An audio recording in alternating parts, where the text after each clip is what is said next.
All right, good afternoon and welcome to the Policy and Audit Committee meeting. The time is now 4:20. This meeting has been posted according to the Opens Meeting Act. And first, let's start off with any public comments. Do we have any public comments? There were no public comments for the item. All right, item number 3, discuss TASBY recommended revisions to Policy Update 124. Ms. Scoggins? Thank you, and good afternoon, Dr. Muniz, Policy Chair, committee members, senior team, and audience. We are bringing forward TASBY Policy Update 124, which has a total of 8 recommended policy revisions. Ida Ambriz will present the first 3 policy updates.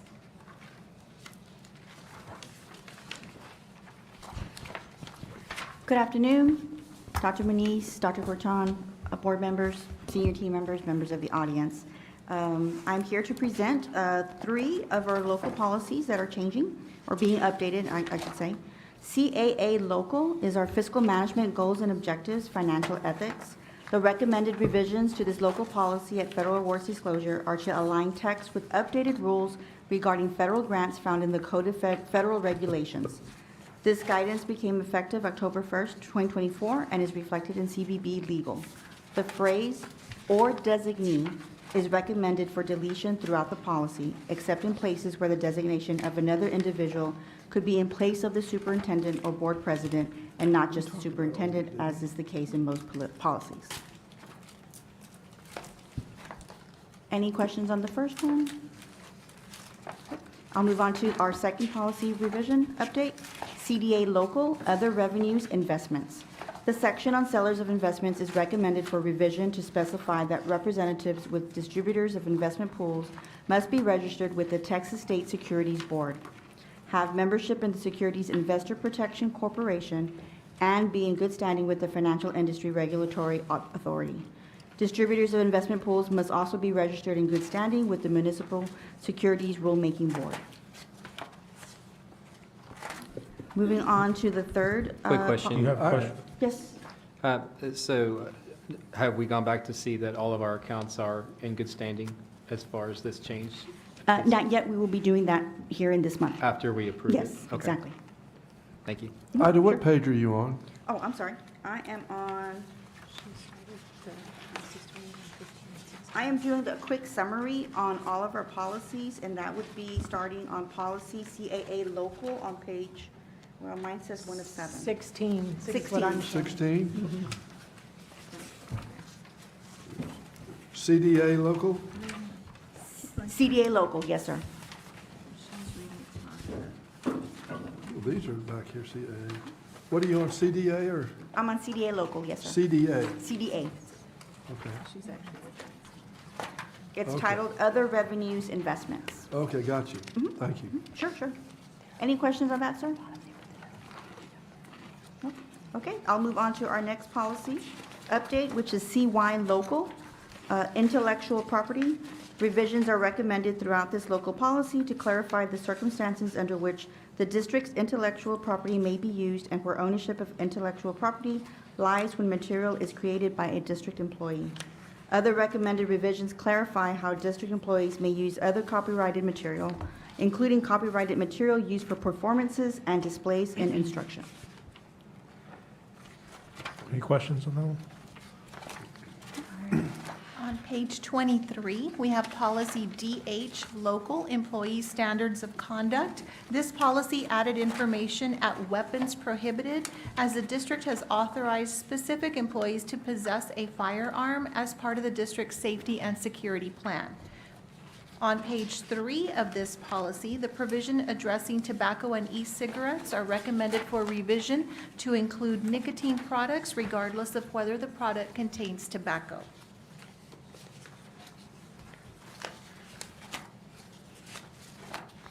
Dalia Garcia will present the next 3 policy updates. Good afternoon, committee chair, committee members, members of the audience, administration. This is EHB Local Curriculum Design and Special Programs on page 32. With dyslexia and related disorders, recommended revisions to this local policy on special programs reflect updated applicable state rules addressing dyslexia and related disorders It specifically references the Dyslexia Handbook by TEA and the Admission Review and Dismissal Committee decisions. The Dyslexia Handbook does outline the identification, assessment, and instructional requirements for students with dyslexia. So it just really adds the information regarding the Dyslexia Handbook. And may I ask a question? On this one, is there already an assessment that's done in place, whether this changes our practice? It does not. It just clarifies use of the Dyslexia Handbook. Very good, thank you. Next item is EHBB Local, Special Programs Gifted and Talented Students. Changes to the state plan for GT approved by the State Board of Education this past September prompted updates in some language and terminology in the policy.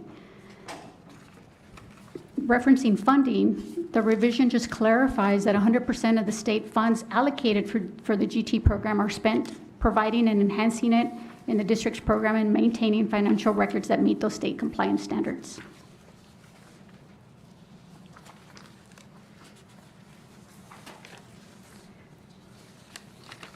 Next revision on policy is FFG Local, Student Welfare, Child Abuse, and Neglect. Under reporting child abuse and neglect, a new subsection was added titled Oral Reports to comply with the revisions to the Family Code and Administrative Code. This includes the oral reports made to the Texas Department of Family and Protective Services be recorded. Recommended revisions include that reporting individuals must provide their name and contact information when making a report. The policy still states that the identity of a person making a report of a suspected child abuse or neglect shall be kept confidential and disclosed only in accordance with the law.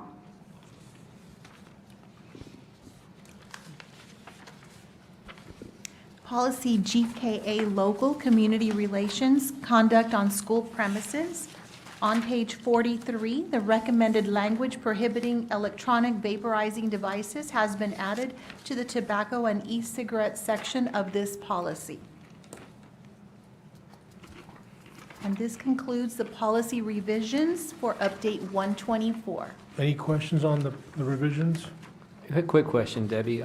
Going back to the DH local on, we're prohibiting employees from using any kind of tobacco products on any school property. Is that, I'm just curious if that's coming down from the Board of Education, or is that a TASBY recommendation? Where did the recommendation come from? So these are policy recommendations made by TASBY, and they Okay. are all in accordance with the legislative updates. So this would be the same across the whole state of Texas? Yes, sir. Okay. That Good to is know. correct. Thank you. Any other questions? I just want to clarify that we are in our committee meeting just to kind of cover these, and then when we get to the board meeting later this evening, then we'll bring that forward as an action item. All right, thank you. All right, moving on to item number 4, Internal Audit Quarterly Report. Ms. Ledesma.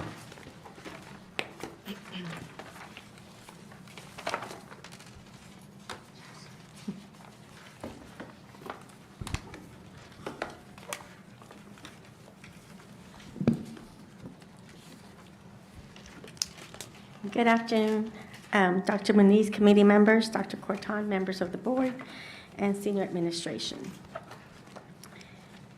Internal Audit is presenting 8 audit reports today.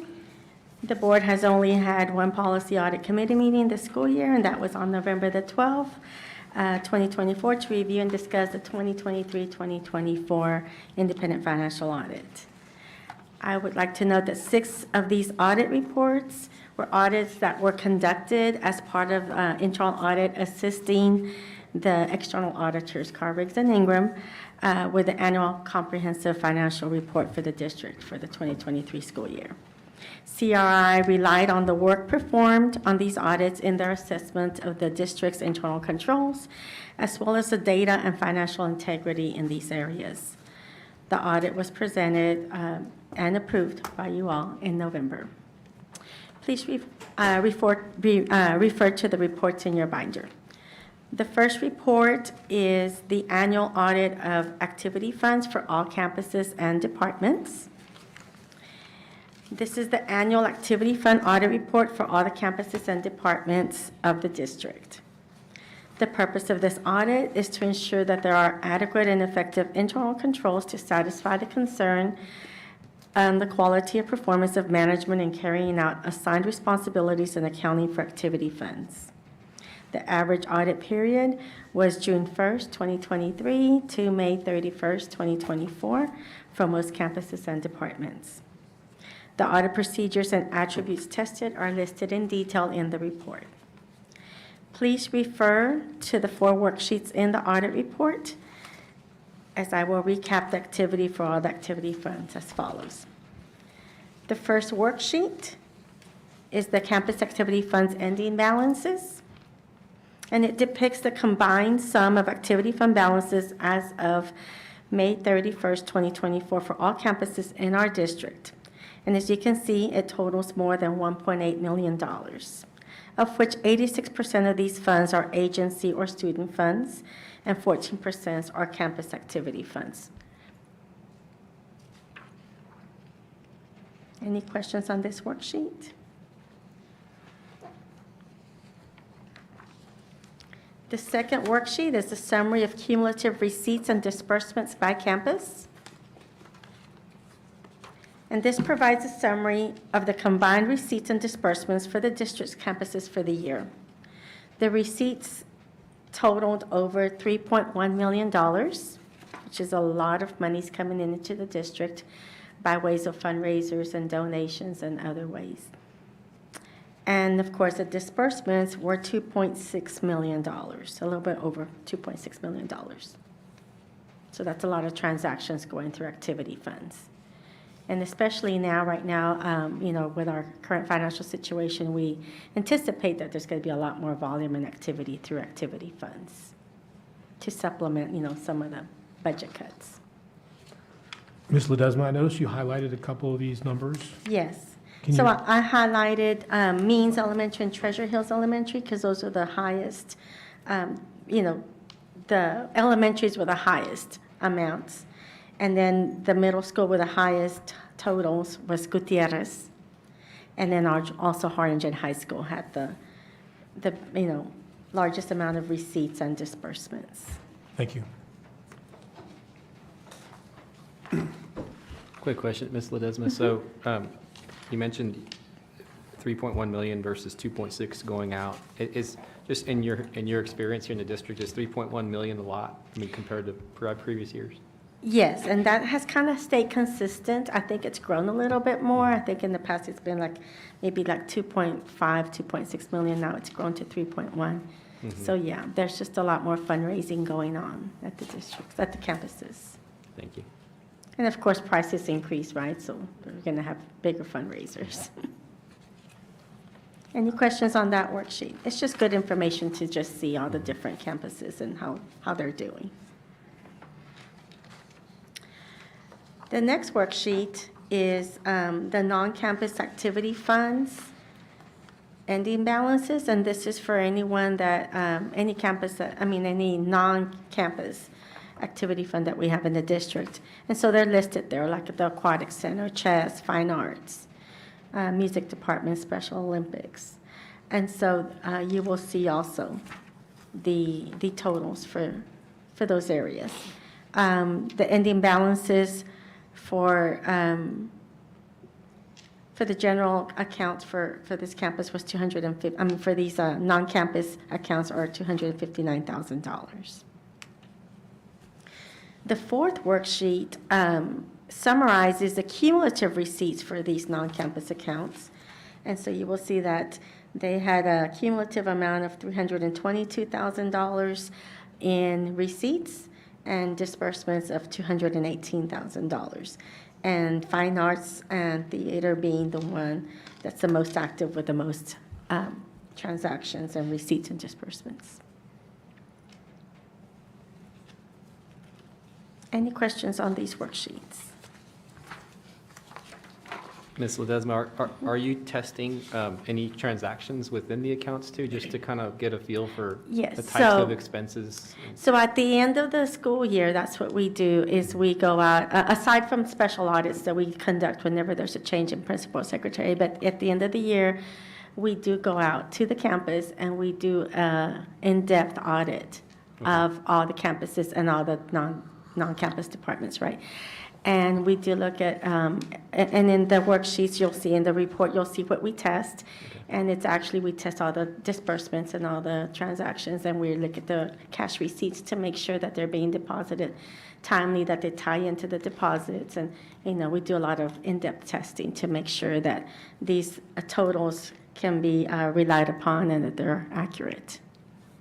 And we also look at their bank reconciliations to make sure that they are being turned in timely and that they are being balanced. Do they turn in budgets, each of the activity funds, or are they, do Yes. they have like an expectation of what's going to happen that school Yes. year? Okay. They Yes, do. They do turn in, during the budget season, when they turn in their budgets for local, they also turn in one for their 461 account, which is their student activity account. And do we reconcile back to the budget when we do our audit?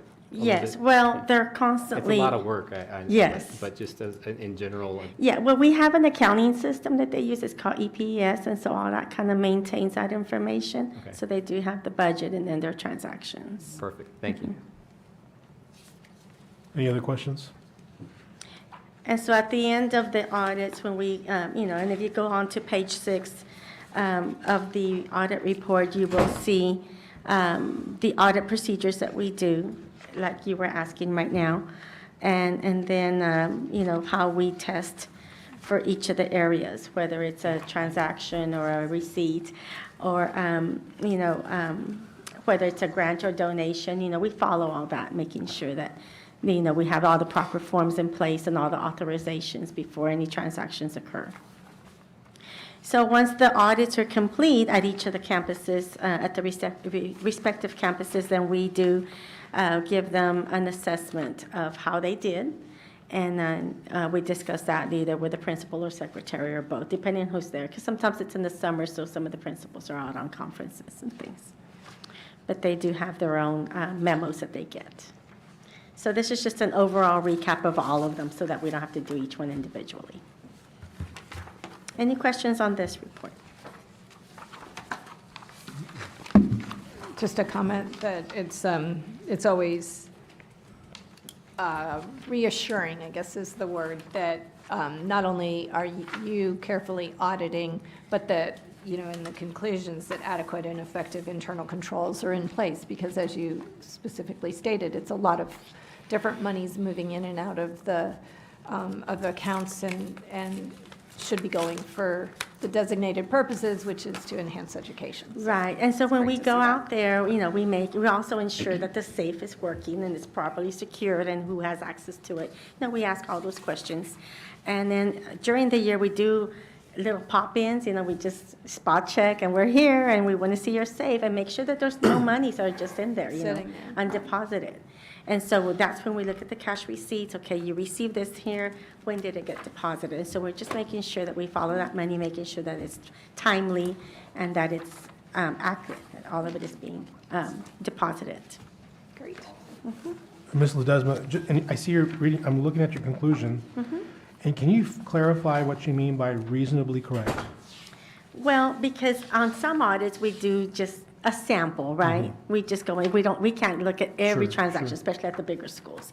So we just look at, we get the EPS accounting system and we do run our sample through there. And then we just, we're going through the binders and looking at, the information that or the sample items that we selected. And then sometimes we're like, okay, we're seeing this, let's see, maybe something else pops up as we're going through those binders. And so that's why we say reasonably correct, because we're not seeing everything in detail, and I can't give you a full assurance that everything is correct. Okay, thank you know. very much. Any other last questions? At this point in time, this meeting is adjourned. Thank you. Well, we still have Oh, more. we still have one more? Yes. Which one we got? Oh, we have more, okay. Apologize. Okay, so, Sorry. it's okay. Okay, so the next 6 reports were audits that were relied upon from CRI as part of the testing we conducted for them for the external financial audit. So the first one being report number 2, your year-end physical inventories. And so this report is just, the results of the year-end inventories valuations as of June 30th, 2024. The external auditors rely on these totals for their reports. And on page 8 of your report, you'll see a recap of the inventories by department. And so that'll show you that we had $1.6 million in inventories for the district, and it's broken out by district operations, maintenance department, central receiving warehouse, transportation, and child nutrition department. Of course, child nutrition department has the most inventory because they have all the food items and non-food items too. So that was the year-end physical inventory report. The next report is the audit of bid files, and this is also an audit that we do on an annual basis. And so this audit was conducted to test compliance with procurement requirements in the bid process. The external auditors chose 25 vendors with transactions greater than $50,000, and we reviewed those with attributes to determine compliance and procurement requirements. And I'm glad to report that there were no findings reported or found. The next audit. Ms. Ledesma, real quick. So Yes. on that item, that's interesting to me because we're choosing 25 vendors, in that, $36 million in transactions? Yes. And so you're testing those transactions over $50,000. And are you testing it back also for board approval? Yes. For And the so whole, we each do step have of the way, attributes. all the approvals are in place? Yes, sir. And so the attributes are listed there on page 3, and it's, we're testing to see if it was a co-op, and if so, if that was something that we have board approval for. And of course, when it's a co-op, they've already done all that back-end work. Also, if it was purchased from a sole source, and then we have certain attributes that we look at that point. If we had the public notice advertising it, to ensure that everyone had a fair chance to bid on it. The mailing list of the vendors. We look at the sign-in sheet on file to make sure that whoever, and that's only for construction funds, whoever did turn in a bid, that we had the sign-in sheet when they open the bid. The tabulation sheet on file, and that we ensure that they match up with the same totals that they submitted. And of course, board approval, that was verified. We verified that it was approved at the meeting, and we do have that on file too. And then we always trace it back to the invoice to make sure that what was approved is actually what we're paying. Perfect. Thank you. The next report is report number 4, and that is the audit of PEAM student classification eligibility for special education, the lab, career and technology, CCMR, and at-risk students. And this is also an annual audit that we conduct for the external auditors. And this audit was conducted to determine student classification eligibility for students coded to the Foundation School Program Special Allotment Program. So like I know in the past budget workshops where Ms. Ambriz has showed you how we get those special allotments, this is what they want to test. They want to see that these students were actually eligible to receive that funding. And so we go through the student files, and we have our attributes, which are listed in the report that we check on for each one, it depending on which program it is, to ensure that they were properly coded and that we do have the proper documentation, authorizations, signatures from parents, the ARDs, anything that pertains to their special population to make sure that they are properly coded for us to receive that funding. And so on there, we did test the external auditors. They chose 44 students randomly to test for these, to test for eligibility. And we had 6 categories. We tested 18 special education students, 1 dyslexia student, 2 LEP students, 9 career and technology students, 1 CCMR, and 13 at-risk students. And then on page 2 of the procedures, It kind of describes, the items, the areas that we saw for each of those categories. Whether they were, like if it was a CTE student, whether they were enrolled in a certified career and technology course, and so we have to look at the master schedules to make sure that they were enrolled in those classes. Or if it was a LEP student, then we need to make sure that they have bilingual services specified for those students, and so on. Any questions on that audit? And so there were no findings noted on that audit, so the district is doing good as far as their authorizations and the paperwork that's required to be on file.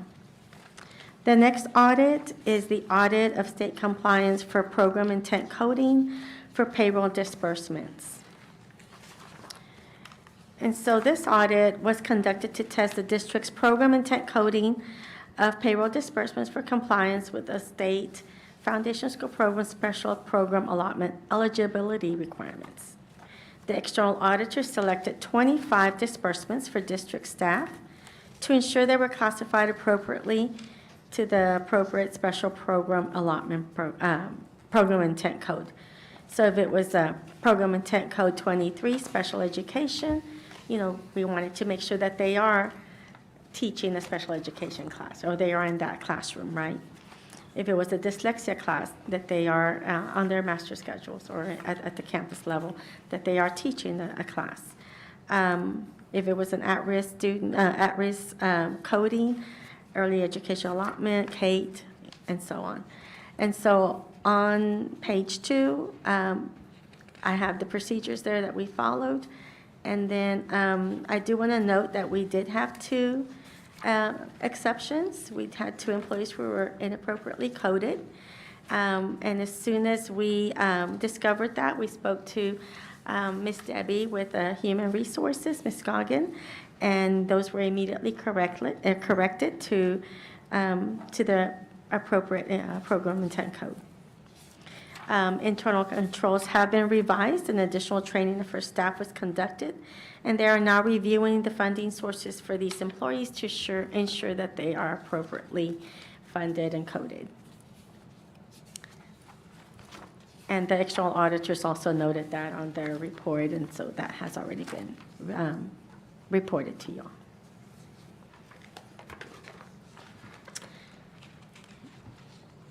The next audit is the audit of state compliance of program intent coding for non-payroll disbursements. And so this audit was conducted to test the district's program intent coding of non-payroll disbursements for compliance.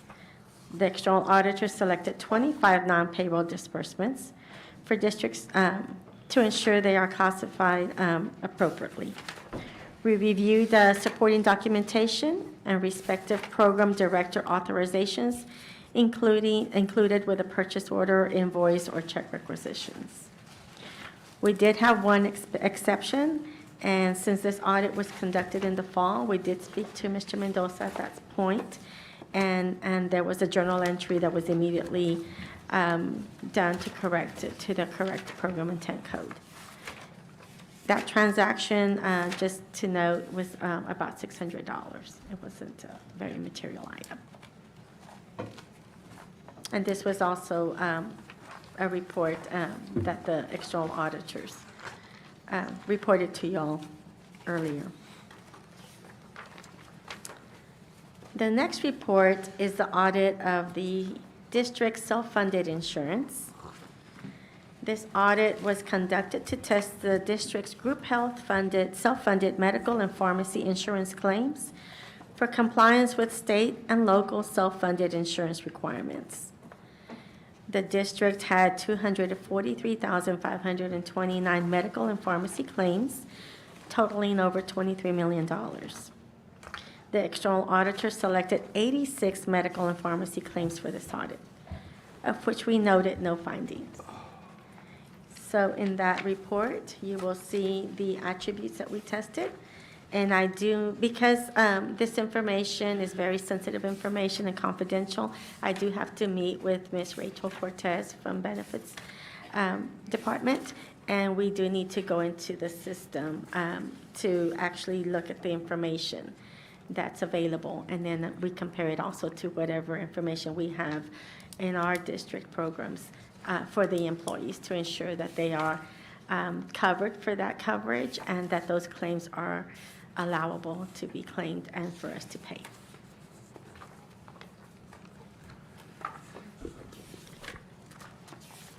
The last audit is the Special Activity Fund audit for Harlingen Collegiate High. And this is an audit that is required to be conducted when there is a change in principal and/or principal secretary and/or bookkeeper. At Harlingen High School, we did have both the principal and the bookkeeper retire as of the end of December, and so that's why this audit was conducted. As of December 20th, the campus had 349 students served and an audited activity fund balance of $40,210. We noted no findings, and since they are both gone, we will be meeting this week, or probably next week, with Mr. Kevin Garcia, who's the interim principal, and his new secretary, since they're both new, to go over audit procedures, expectations, and just give them some, guidance as far as what they need to be doing. Any questions on any of the audit reports that have been presented to y'all? So, go ahead, Dr. Fenn. No, but, does that conclude your entire, The reports, yes. but does that include your entire presentation today? Yes, and then I just wanted to also just let y'all know that in addition to the audits that we're currently conducting, we're continuously monitoring just the transactions of the district. We have been put on the workflow for the consultant agreement, so we're making sure that we have proper authorizations, there's monies available before those transactions occur. We're running reports just to make sure that we're constantly making sure that there's a financial integrity and accountability for the district's transactions, and just, looking into any anomalies that we might find. Sure. So, and I missed the first report, I apologize, but on the annual audit of activity funds. Yes, sir. Were there any, I don't see any findings on that one, is that? So that one, we usually do overall, everything is good. If there was any findings, which sometimes are just minor, and each campus gets their own assessment report. Okay, so. But overall, they were good. Correct, okay, so, and then of all the other, and I apologize if I jumped in Reports. front of No, you. you're good. I apologize. So of all the other, that was the major one, because that's that's a lot more money, right? Yeah, a lot.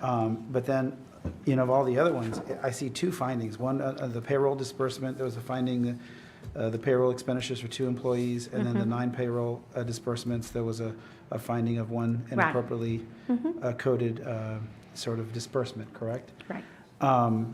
I guess my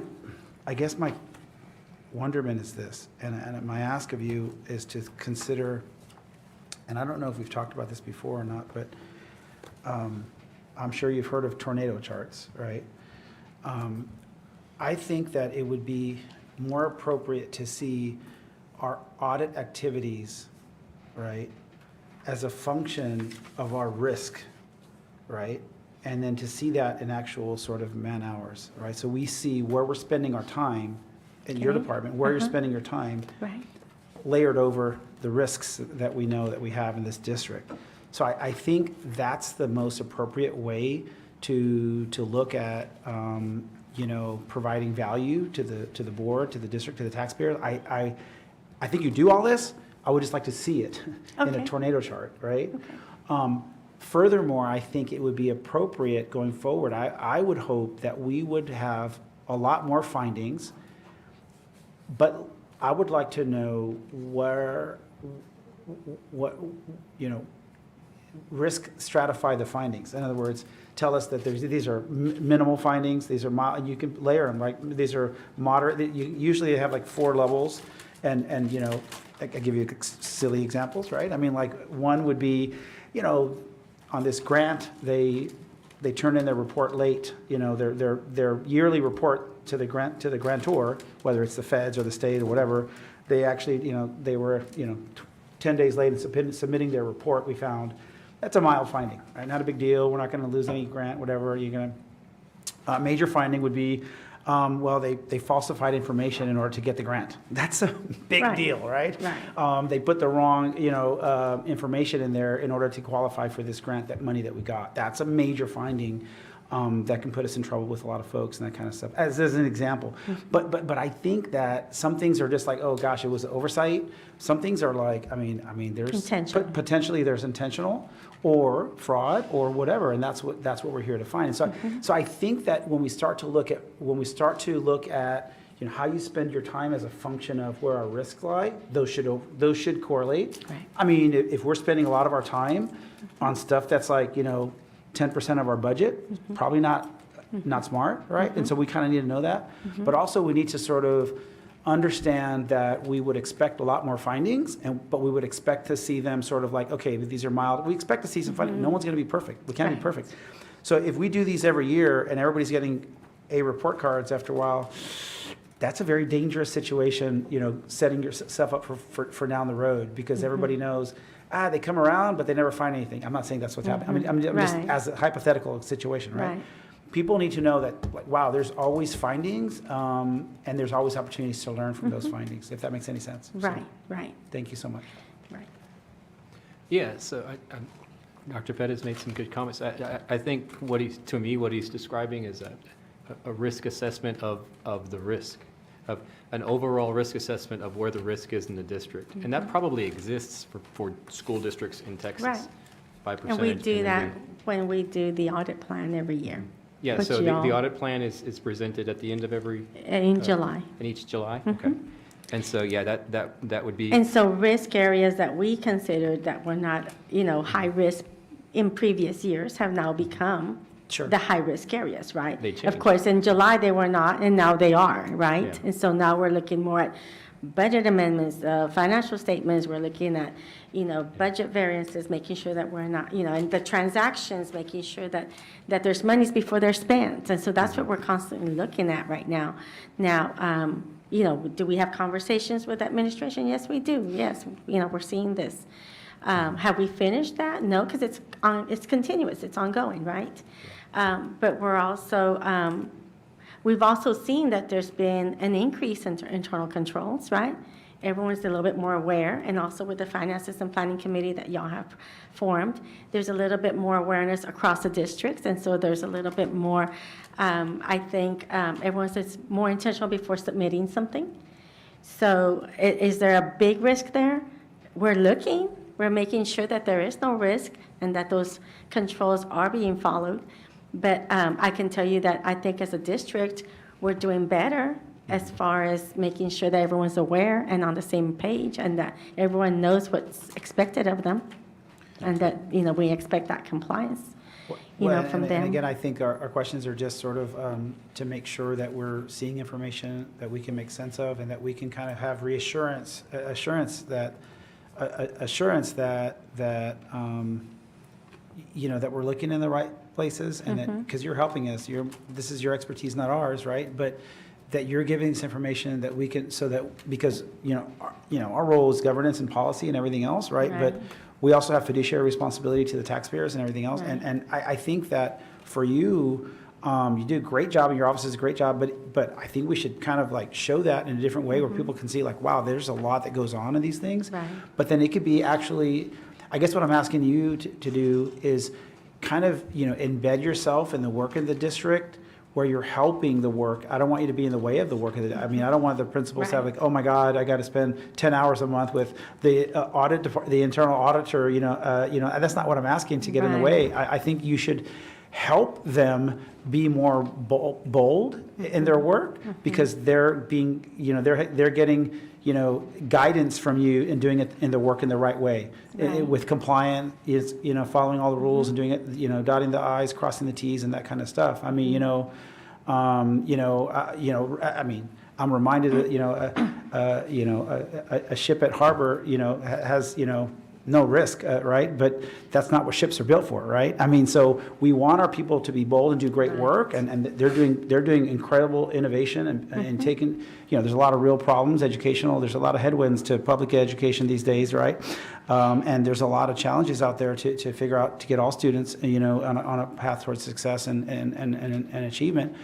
And so you have to sort of take risk in that with partnerships and different kind of things, and that's fine, but I'm not saying we want zero risk. That's not what I'm saying. Right. But there's ways to do it to where you're guiding the work and you're embedding yourself in the organization to give them that guidance and that sort of that professional sort of help to do it in the right way, and they know that there's checks and balances too, and that they can't just do things the wrong way, because that's not good either, right? So I think we need to see it in a different format. That'd be great, because I know you all do the incredible work, but we just need to kind of see it in a little bit different way, so that would be very helpful. And then also understand that we need to know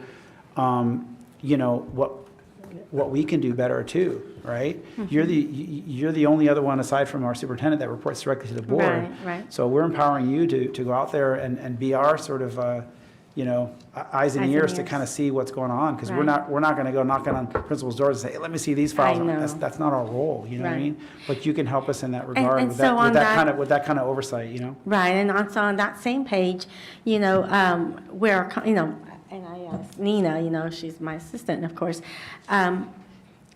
we're constantly looking and seeing, okay, where are those risks, right? And it's only as good as we know, right? Sometimes there's things going on, and if we don't know, if we know that there's something, give us a lead, give us a heads up. We'll be out there, and that's all we ask of administration too, to keep us informed, right?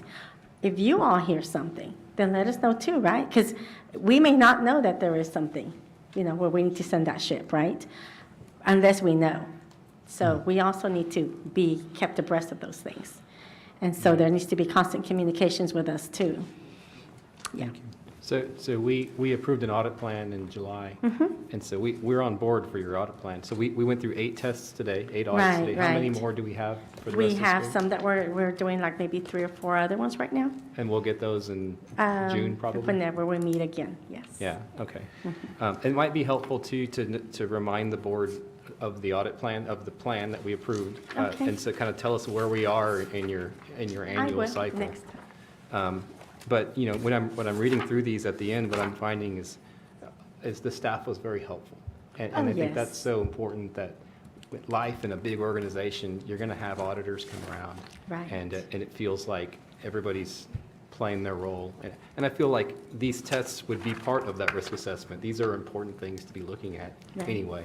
Right. But to Dr. Pettis' point, it'd be nice to see, where they fall out on the Right. list. And so the external auditors, of course, they are the ones who come up with these tests, right, that we do on a yearly basis, of 6 tests. And so those tests, they're the ones that they're seeing this is the big risk for their financial audit, right? So that too. Well, thank you so much Okay. for today's And- presentation. Any other And one questions? last, I guess, question for you and maybe for the superintendent is, all organizations have sort of our, a way for folks to, like you asked us to do, to let you know what we're hearing, if there's any concerns and that kind of Right. stuff. But obviously, most of the time, those come from the organization, right? So Right. I think ours is called Lighthouse. We have the Lighthouse, Right. anonymous Lighthouse that, has always been available for years. It's been used a lot more in previous years. I can tell you this year it has hardly been used. Okay. So I don't know why. Well, so I think that's something to remind all your leaders that it's there and that kind of stuff. I think that's. To remind our. To remind, that we want to make sure we do things the right way, and Right. folks have a way to, and then, obviously, you can work with us and the superintendent on, I wouldn't mind a report on that, once or twice a year, if you're, it could be an executive session where you give us, hey, this is what, these are things coming forward, and that kind of high level. I mean, you can work with the super on that, but I mean, I do think that it would be appropriate to kind of, for us to know what kind of things are coming Right. forward. That, I mean, I don't know what kind of things typically come through there. Sometimes they're, it could be either, complaints about staff or this, that, the other. Usually I'd imagine it's personnel stuff. I don't know, but I You mean, know, if you click on it, it does say it's mostly for fraud, right? That's really why it fraud. was implemented, for fraud, waste, and abuse. I can tell you some of the things that we get are not Got fraud, it. waste, and abuse, you know? Yeah. It's like gossip. Yeah. got it. But I would hope that if there's anyone out there that has anything that needs to share, that it is anonymous. It truly is. Might not be a bad idea just to remind the district that that's something That's that, available. that we take seriously and that they should use if they see anything that doesn't look right. Right. So thank you so much. And yes, Dr. Really Corcoran. quickly, so yes, we can let our organization know. I can also share with you that I've asked Mrs. Ledesma to do a couple of reviews of processes just based on our external audit and just information that has come our way. So I think that that's going to be in the next layer of reporting, but it's about looking at the systems and the processes and making sure that there's going to be, that we're going to adhere to those steps in the process. Right. And we're working on that.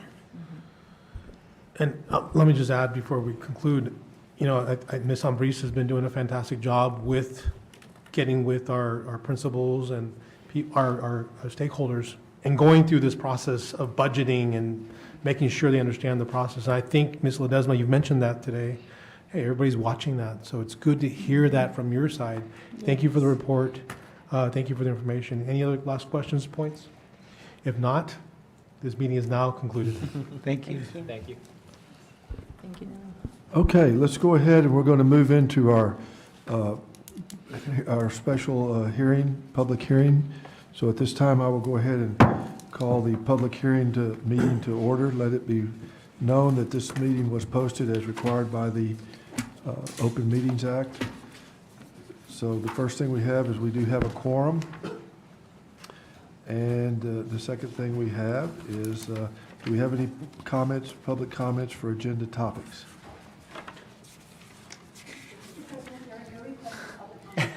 Boy, your timing is so good, so good. Man, Right in there. I tell you what, Dr. Corton, you trained her well. Man, okay. All right, so item number 4 is public hearing on 2023-2024 Texas Academic Performance Report, otherwise known as TAPR, or TAPR. TAPR. Mrs. Castillo, please.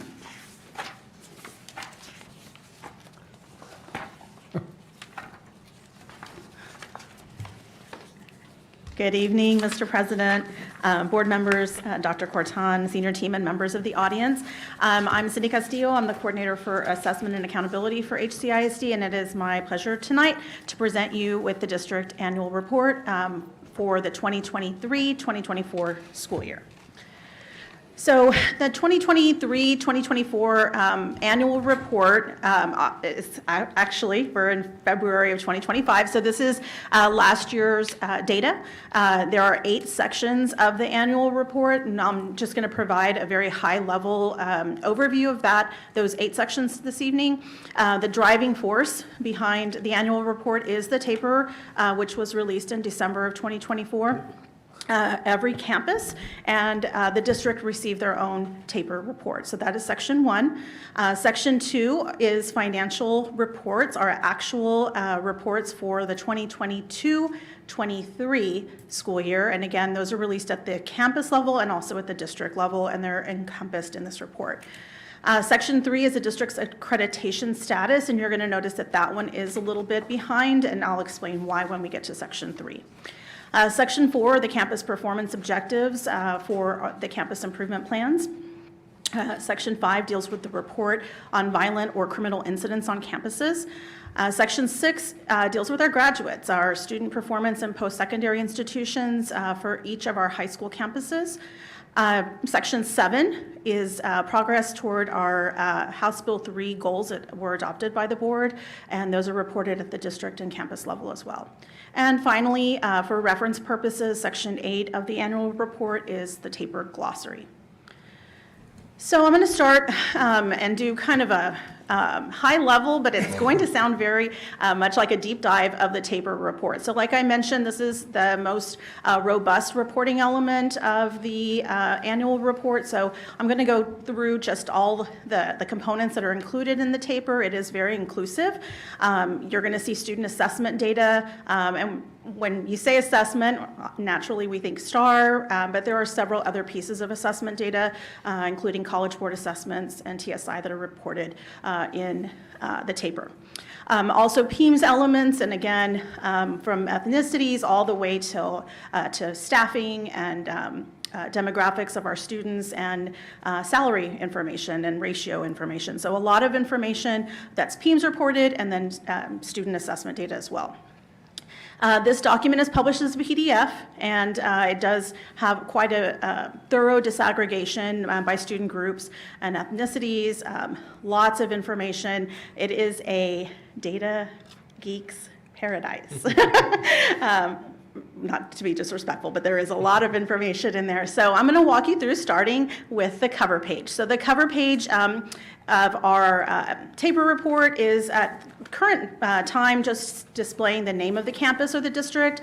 Typically, it does have the accountability ratings, distinction designations. However, those data points are still under litigation, so they're not released. So at this time, it's just the district name, and you're going to see for the district TAPR, the special ed determination status indicated on there as well. So we begin a little deep dive into the information in the TAPR that deals with STAR performance. So you're going to see the STAR performance rates for approaches, meets, and masters. It's going to be for each assessment, all the grades, all the subjects, all grades by subject, by enrolled grade. You're going to see reading and math combined for grades 3 through 8, grades 3 through 8 and EOCs, reading with the 3 through 8 and EOCs, and then math 3 through 8 and EOCs. So again, lots of different combinations of the data, and again, each of those data points is isolated by all of the ethnicity data that I mentioned. Also, a large part of TAPR is annual growth. So you're going to be looking at the progress of students beginning in grades 4 for RLA and for math every year, how those students are doing from year to year. So again, growth is in those two subjects because we do test them year over year from grades 3 through end of course. We also will find a report there on accelerated learning, which is our students that failed the prior year and are receiving additional accelerated instruction to try to close the prior year gap and get them back up on grade level. Our academic growth, which is our accountability version of growth, is not reported in the TAPR. Okay, so that's just a little bit of a distinction there. Our bilingual students have about 2 pages dedicated just to extracting and looking at their data by program type. So there are 14 different iterations or variations of programming for our EB students. We do have our students in HCISD that you'll see in the transitional early exit. You'll see them in dual 2-way at some campuses.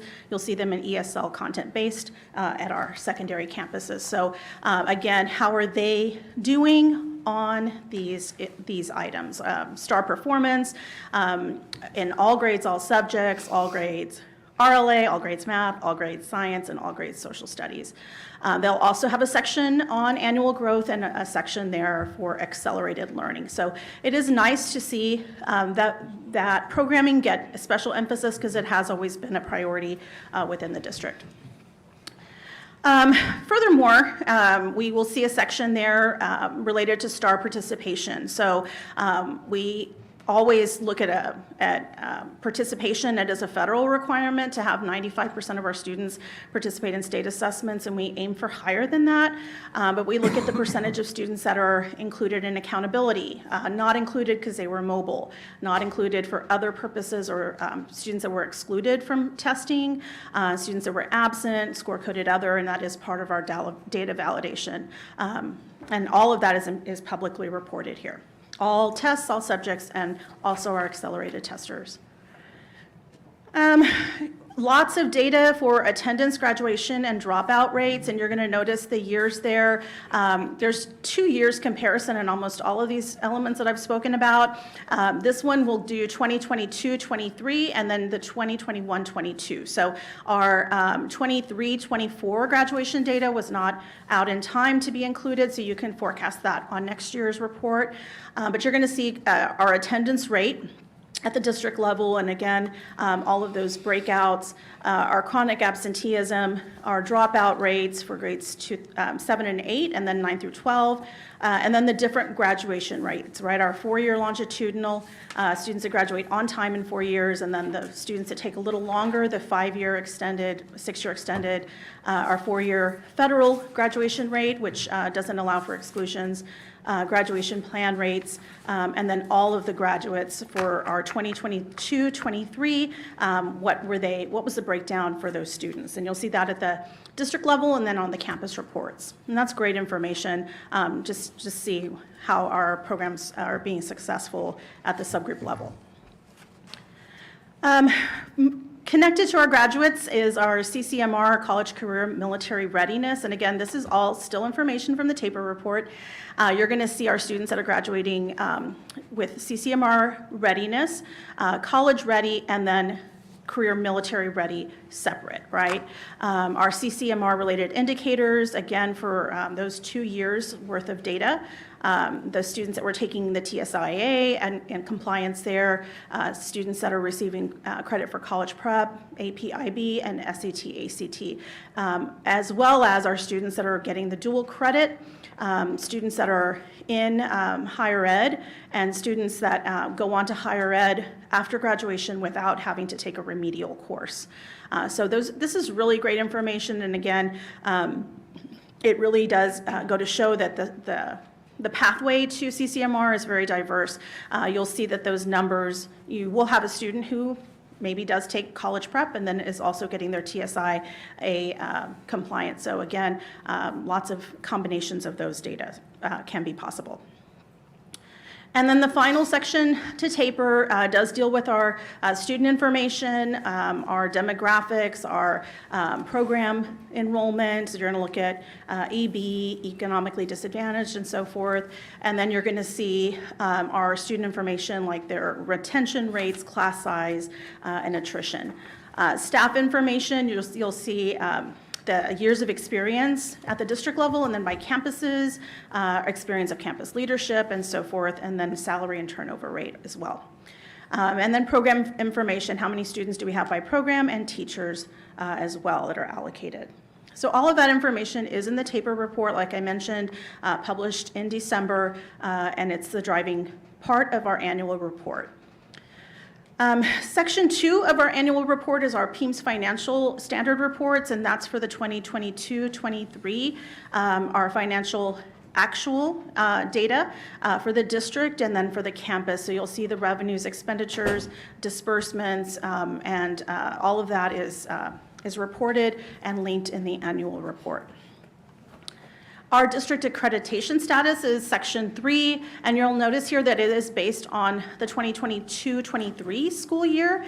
Every year, TEA does assign accreditation statuses, so we can be accredited, accredited warned, accredited probation, or non-accredited and revoked.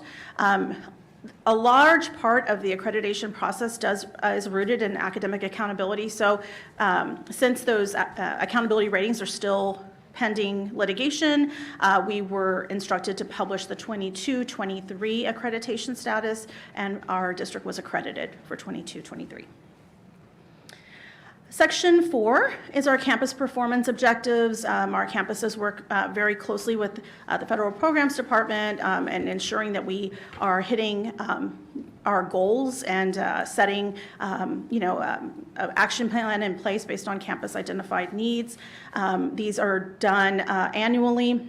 The annual report includes the performance objectives and then the progress that the campuses self-reported, right, towards meeting their annual performance objectives for the 23-24 school year.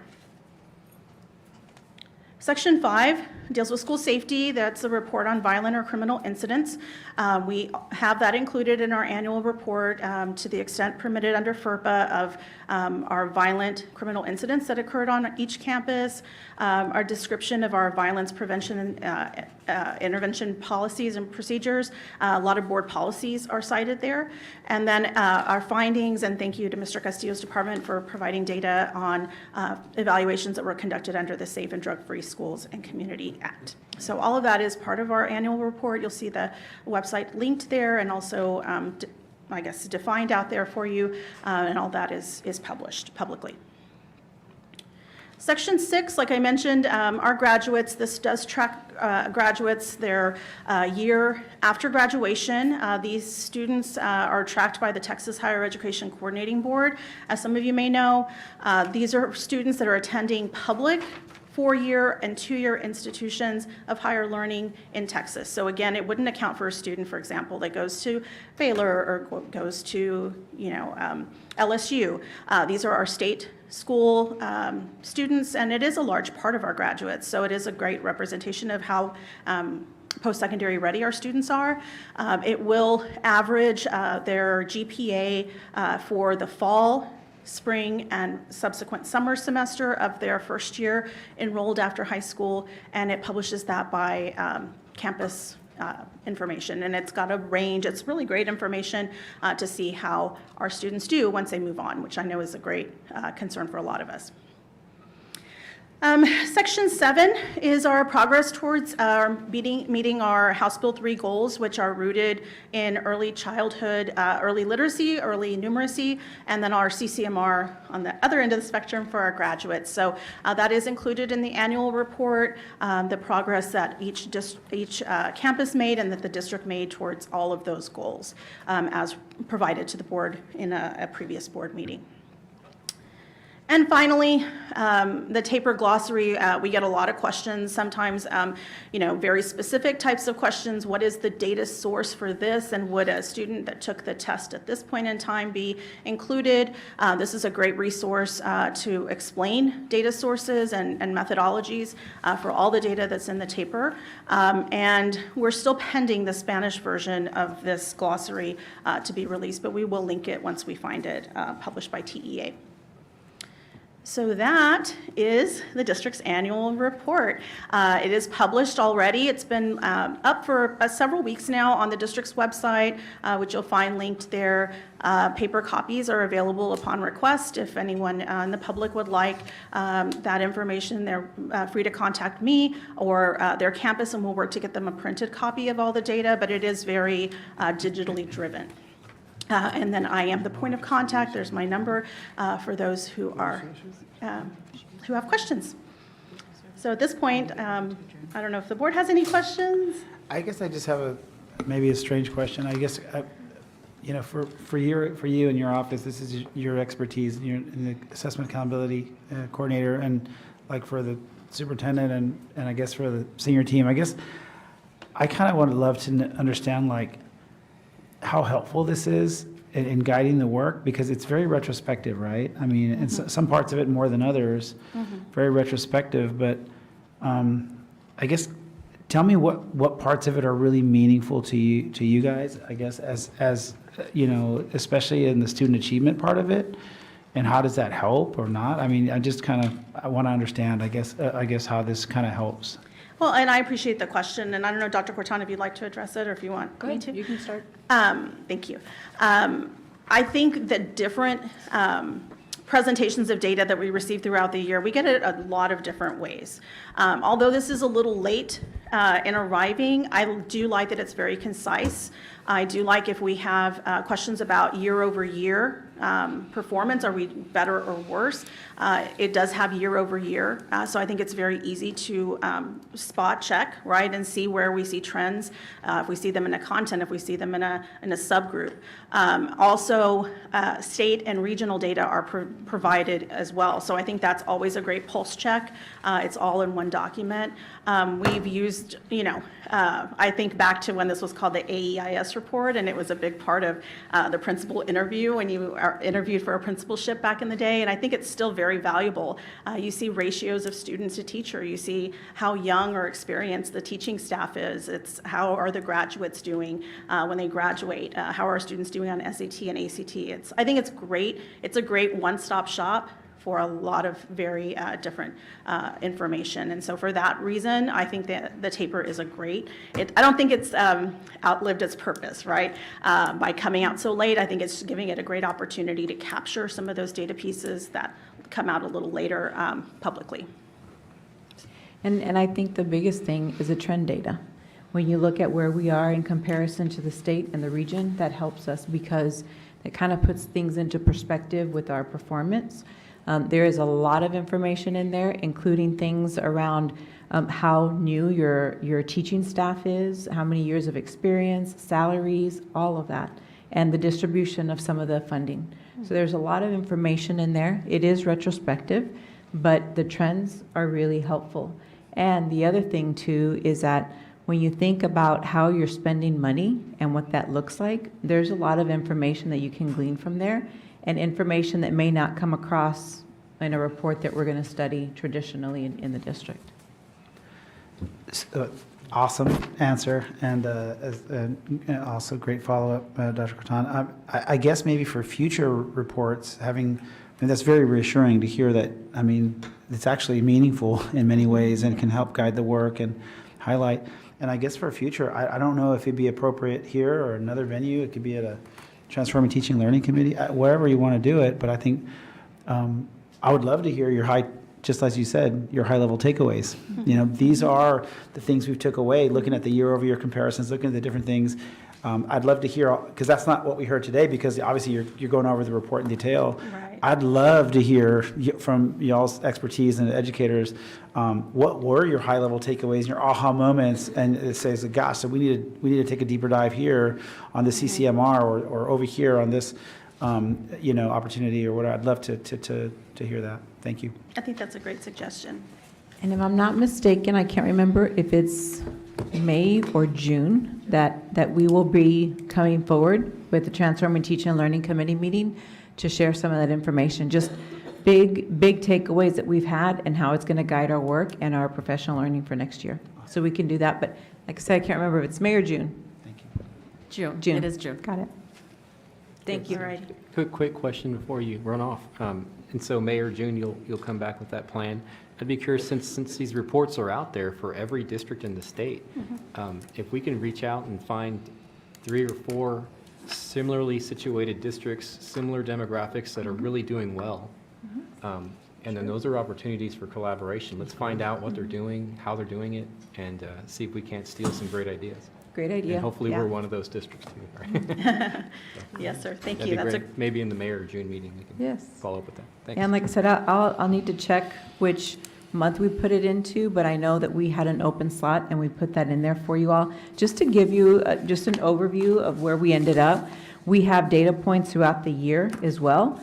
And so that's also going to help to navigate some of the planning for next year and just bring you all up to speed on what that looks like. Any other questions? Cynthia, thank you for a great report. You condensed a lot of information very concisely. Thank you so much. Thank Great you, job. sir. Thank you. I appreciate you. If there's no further questions, then we will adjourn this public hearing. We're going to take 5 minutes, and then we'll start our regular meeting.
Gotta run a zone defense.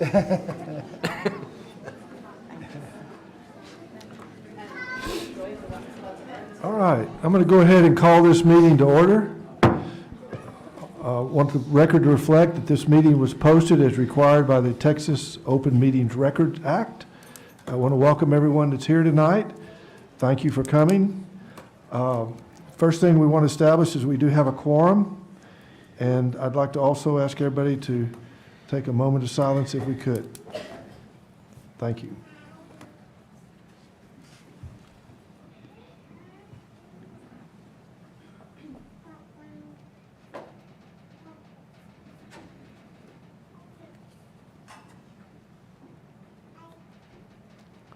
Thank you very much. Ms. Tanya Garza, would you come forward on our Pledge of Allegiance, please? Good evening, Mr. President, Dr. Corton, board members, senior team, and audience. It is my privilege to introduce tonight's leader of the Pledge of Allegiance, the remarkable Joseph Aiden Garza. Joseph is a bright and accomplished fifth grade student at Lee Means Fine Arts Academy, where he shines both academically and artistically. He is the proud son of Bianca and Joe Garza, who no doubt takes great pride in his many achievements.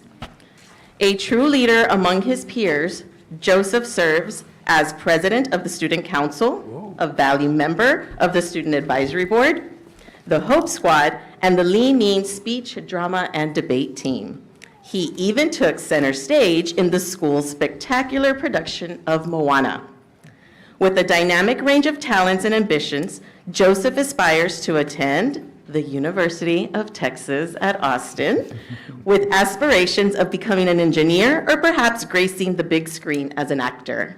Please join me in giving a warm welcome to tonight's outstanding student leader, Joseph Aiden Garza.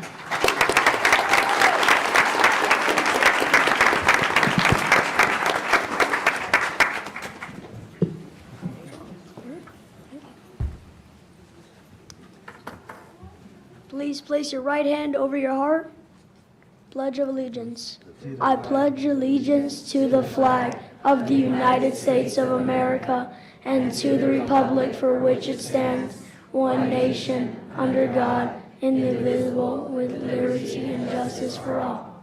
You may be seated. Good job. Good job. Thank you. Joseph, thank you. That was really special. I think we're going to see you on the silver screen someday. That's you've got quite a resume already built up, and I don't know if Leanne Ince is in the house yet or if she's here, but she's got a great prospect with you, many years to develop, and maybe hopefully be a state champion for us in the one-act play or performances that we do. So you've got a great future ahead of you. And if you become an engineer, I hope you come back here. We need people like you back at home. Thank you for doing this tonight. And Mr. President, I don't know if you noticed, not only his distinguished attire, but such a distinguished voice. I love that. I mean, it's only going to get more distinguished as you get older. So, Mr. President, we can't wait to see what you do in the future. And congratulations. We're really proud of you. Keep up the great work. And the sky's the limit. So just whatever you want in the future, just dream it up. It's going to happen. So just keep working hard, and you make your parents really proud. You make Lee Means really proud, and you make this district really proud. So thanks for being here.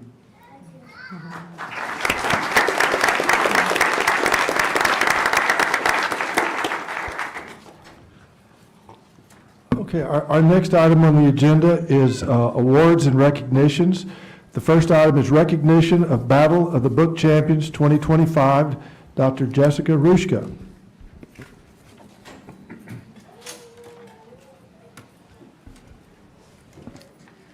Good evening, President Powers, board members, Superintendent Dr. Corton, senior team, and audience. My name is Dr. Jessica Rushka, and I am honored to be here tonight to recognize the incredible students and coaches we had for our Battle of the Book competition this past February. Through this tournament, they really showed their dedication, their teamwork, their love for reading, and their perseverance and their competitive skills. For those of you that are unfamiliar with Battle of the Books, It's a reading competition. We've been participating in it since 2018, designed to challenge students' comprehension, recall, and analytical skills. The teams read a list of 4 novels. Each level has a different set of books that they read, and then they participate in a quiz-style tournament, answering detailed questions about those novels. It not only grows a love for reading, but also builds collaboration, critical thinking, and really creativity in the way that they've answered some of their questions. This year's district-level competition took place in February, and we did it face-to-face for the first time since COVID, so that was a big deal for us. Our first place teams that we're going to introduce tonight represented HCISD at the regional Battle of the Books in Ed Couch Elsa, where they competed against 19 other school districts. They did a great job and represented HCISD very well in those competitions, and we are oh so proud of them. They are here with us tonight. It seems like they're all right behind me, ready to go. So at this time, I would like to recognize our winning teams and their dedicated coaches that went along this journey with them. I'll announce each team, and then we will take a group photo at the end. All right? So our elementary champions, our elementary district champions, we had Lee Means Elementary with the following participants that composed that team of Ramita Molina, James Tyra. Thank you. Thank you. I got yours too, babe. Valentina Arguez. Over there. Close. Vianney Perez. So, and our coach, Nora Garza.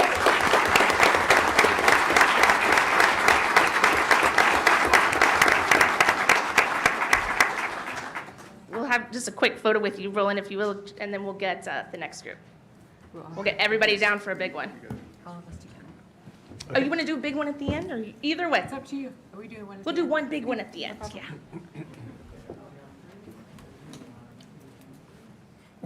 I know. Thank you, guys. If you'll just stand right over there, we'll get the next group up. So for our middle school champions, district champions, we had Memorial Middle School. Our first, our team captain of our team was Sebastian Martinez. If you'll stand right up there, Sebastian. Aubrey Ritter. Samuel Sanchez. And then we also had Kyrie Ortega that wasn't able to join us, but our fabulous coach, Miss Lisa Danner.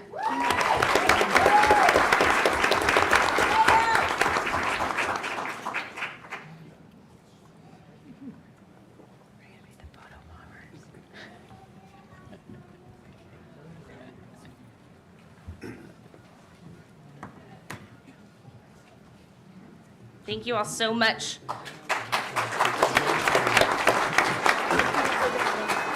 And then we have our high school district champions, Harlingen School of Health Professions, with our team captain here, Jacqueline Lauderman, Samantha Saldivar, Emily Garcia, and also Gracie Garcia, who was not able to join us, along with our amazing coach, Alexandra Cornejo.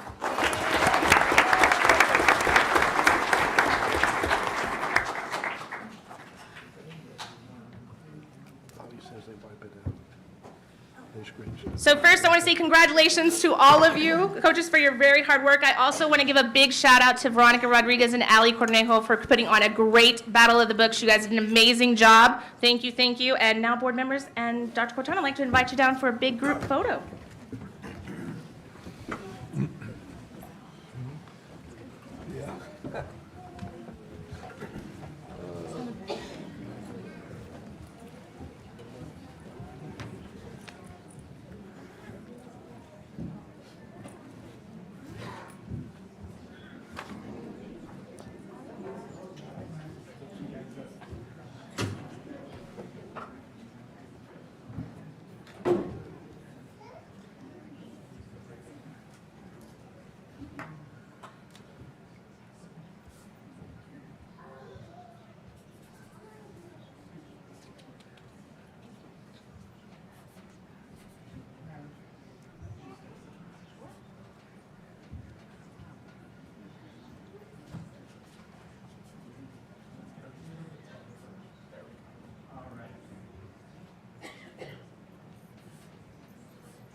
Mr. Dr. Reiniger, President, would you- I would love to recognize and thank the coaches in particular for the teams, for Battle of the Books across the whole district, and then these winning teams, and congratulations to the students and the teamwork that this takes. And I love that, Dr. Rushka, you mentioned that this whole process really builds in the love of reading and that critical analysis of books, and that talent and that skill is going to take you to the very next level in anything you do, in any subject, being able to read, remember, answer questions, be creative in your responses.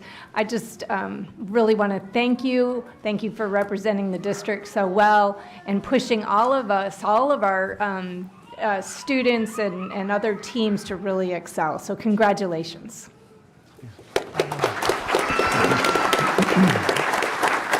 Dr. Pettis? Yeah, I just want to add to those excellent comments, is just, and thanks for not telling us how many books they read and that kind of, because it's always very intimidating when these little ones read so many more books than we do as board members. So I'm really impressed with what you all are doing, the work you put in.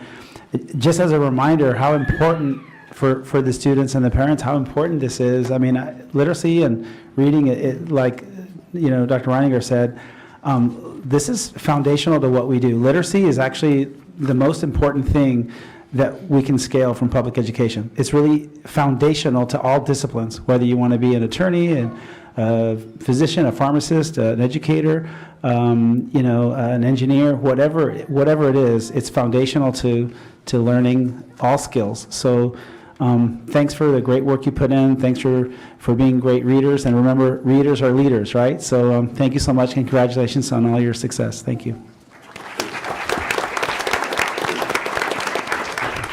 I want to echo what Dr. Pettis just said, and first I want to congratulate you for competing successfully and representing this district. I want to thank the coaches, because I know it takes a lot of time and effort on your part to coach these kids up. But I want to encourage you, and you're a model to other students, because as Dr. Pettis said, reading is the foundation of all learning. It's the basis that everything's built on. And you have a gift that you like to read and that you enjoy to read. So keep it up and try to get your other classmates involved too, because it's wonderful, and it's wonderful, something that you'll enjoy the rest of your life. So thank you all again. We appreciate that.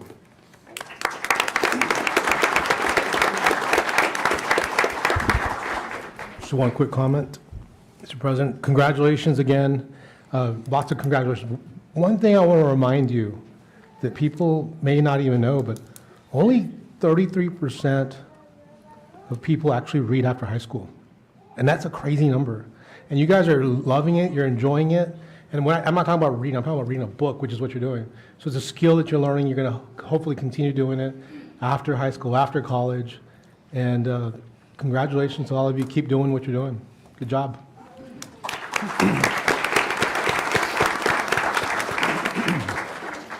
Okay, let's move on to our next item on the agenda, which is recognition of Texas Music Educators Association All-State Students for 2025.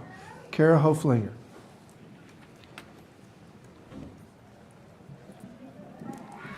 Good evening, Mr. President, board members, Superintendent Dr. Corton, senior team, and members of the audience. It is my pleasure this evening to be able to recognize our Texas Music Educators Association, TMEA, all-state students for the 2025 year. This level of achievement is the highest individual achievement that a student can achieve in our music programs in the state of Texas. And this year, we had 5 students who in February were able to perform in San Antonio in front of, I think there was about 30,000 music educators that all convened at this convention, and families and community members, to be able to perform under the direction of prestigious conductors from universities and professional groups, and they were performed at the absolute highest level, and we were so incredibly proud.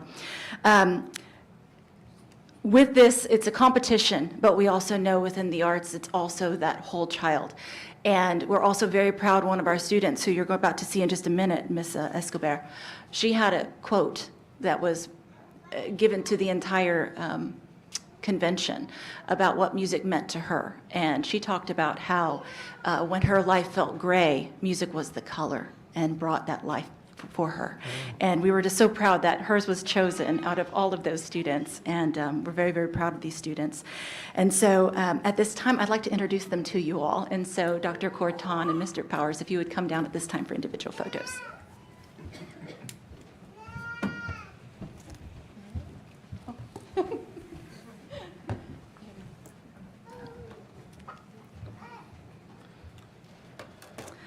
Representing Harlingen High School Choir and placing the mixed choir and first chair placement, which is the highest you can do in the state of Texas, Miss Jamela Escobar.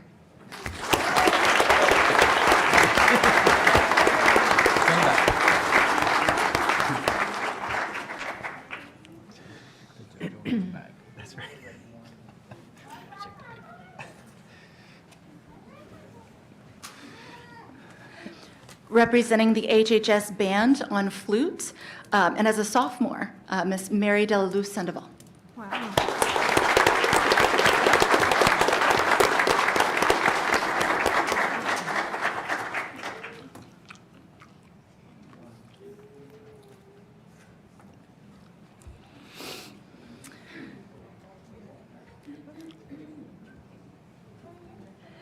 Representing HHS band and placing in the All-State Jazz Band in second chair in the state of Texas, Angel Charles.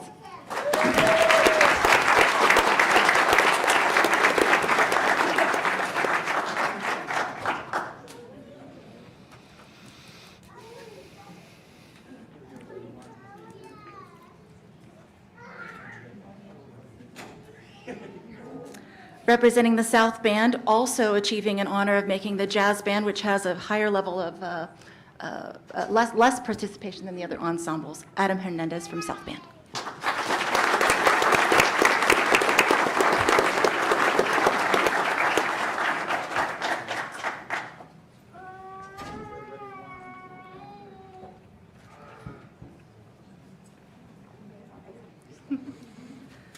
Unable to be here tonight, Mijael Silguero, also from HHS Choir, placed in the mixed choir. Very high placement as well, and we are incredibly proud of these students. Again, over 57,000 students in the state of Texas competed in this competition, and only the top 1-2% make it, and we are incredibly proud of the hard work that these students have put in. So at this time, board, if you all would come down. Parents, you're more than welcome to take pictures as well. We'll allow our professional photographer to take the first one, and then you are more than welcome to get what you'd like. Directors and administration from those campuses, if you would please come up and be part of this photo as well, please.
Mr. Leal, did you want to make a comment? Yes, I just wanted to make a quick comment about these all-stars. I mean, just you make us so incredibly proud. We're talking about, the top 1% to 2% of the people that auditioned. Well, there are thousands and thousands beyond that didn't audition. Y'all are the cream of the crop. And so the skills that you're representing here at such a young age, I just hope and pray that you take those with you into your adulthood and continue to share that gift with the world. Y'all bring such great credit to yourselves and to your families, to your coaches, to your teachers, instructors. You're so very proud of the excellent work that you've done. Congratulations.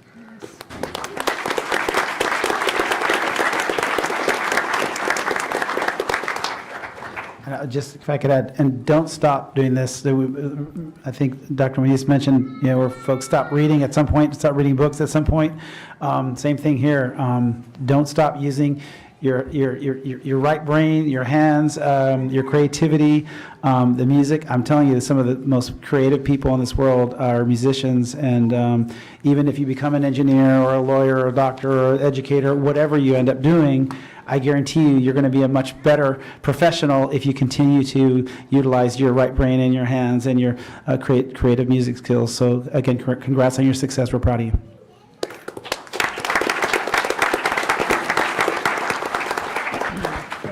I just want to add that, 57,000 contestants in the top 1% or 2% in the entire state. I mean, and I want to really compliment our teachers and instructors. Y'all just do an outstanding job. I mean, let's give them a good applause.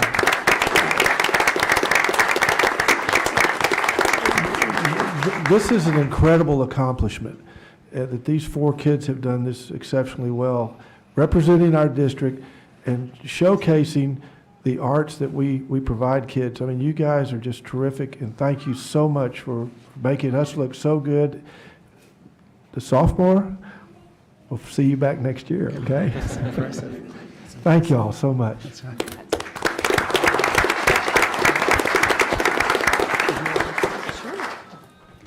Just real quick, congratulations to you all. Where are our parents of these 4 outstanding musicians? Stand up for a huge round of applause.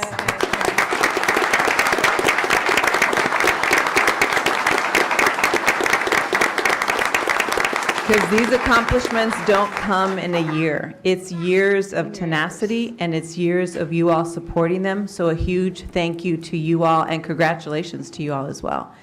And I just want to say my congratulatory message to you all, but I will also say this, that whenever Mrs. Hoflinger read that quote, I could not have agreed more, because there's something beautiful about music. It brings a peace and a calm to communities, and it's just sometimes that's exactly what you need to have a happier place. And so thank you all for everything that you all have done, and thank you for the hours that you all have put in. But for me, the arts make a huge difference in our community. So congratulations to you. And yes, we'll see you here next year. No pressure.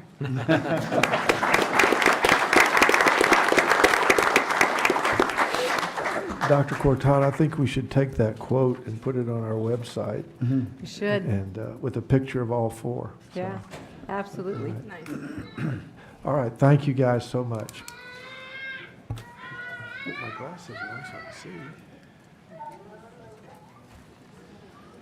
Okay, the next item is the recognition of HCISD choral students for selection to the 25 American Choral Directors Association National Conference Ensembles.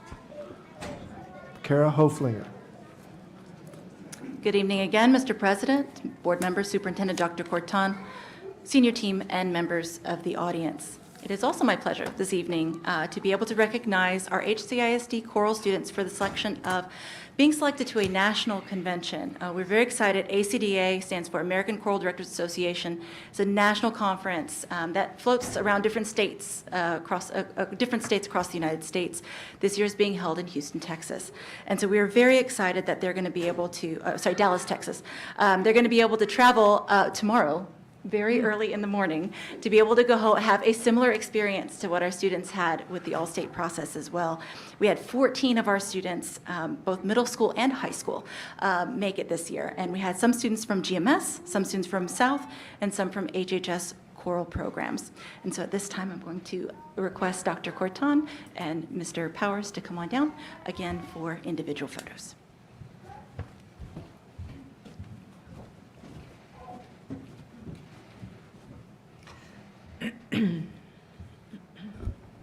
From Gutierrez Middle School, Erilyn Gonzalez.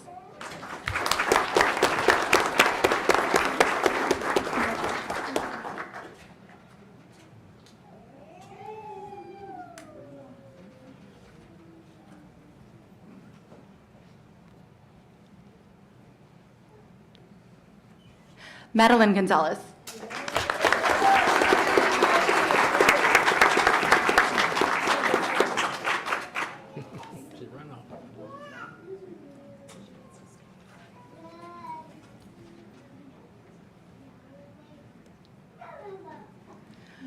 Rylin Rodriguez.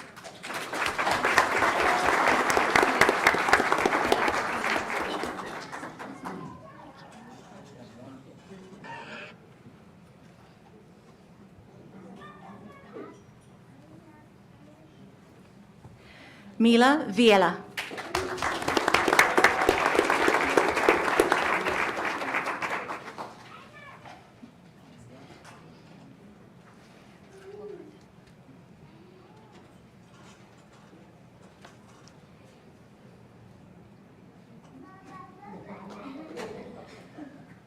From Harlingen South, AJ Celine. Charles.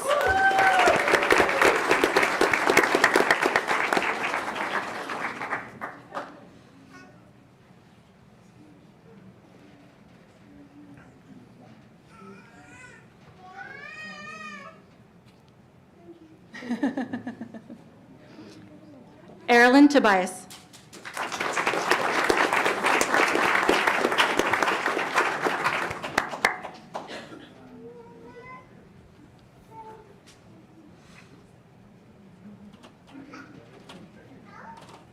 Aliana Trumbauer.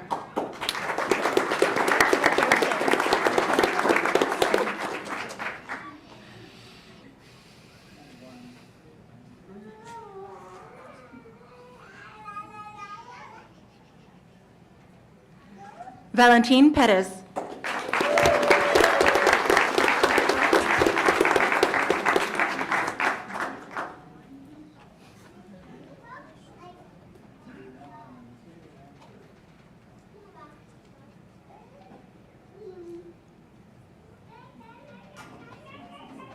From Harlingen High School, Ricardo Macias.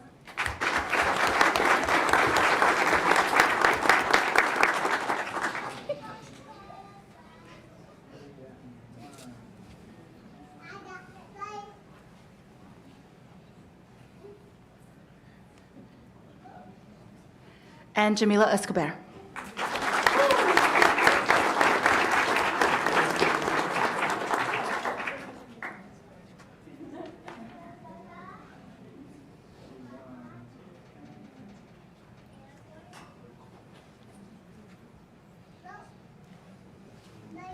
At this time, I'd like to invite the board to come down for photos, directors, and administration. Please come on up.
Yeah.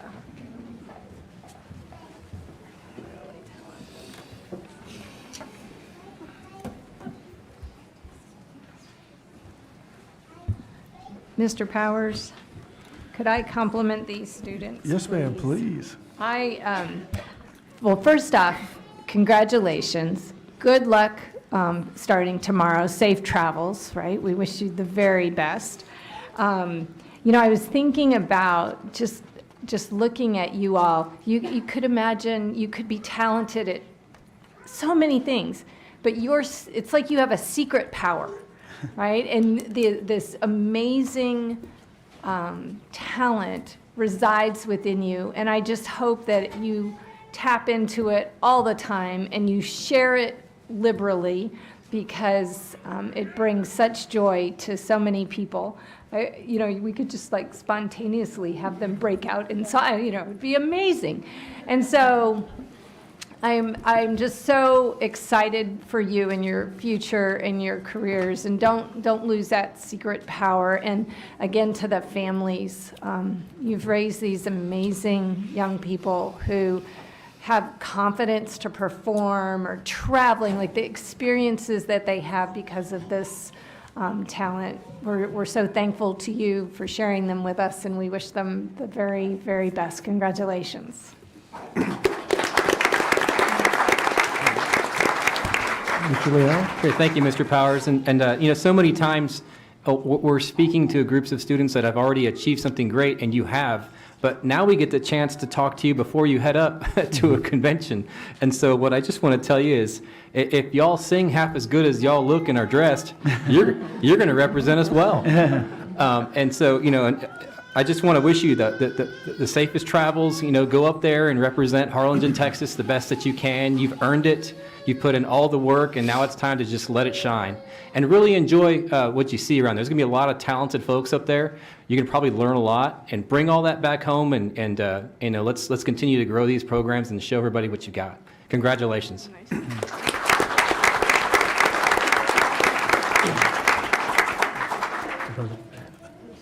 So congratulations on going to this, and I just want to remind you that, and thank you for representing HCISD. And so when you're out there, please remember that you definitely, there's a brand behind you. But probably more importantly, as you're performing, you have your family behind you. So do your best and make us proud. Thank you very much.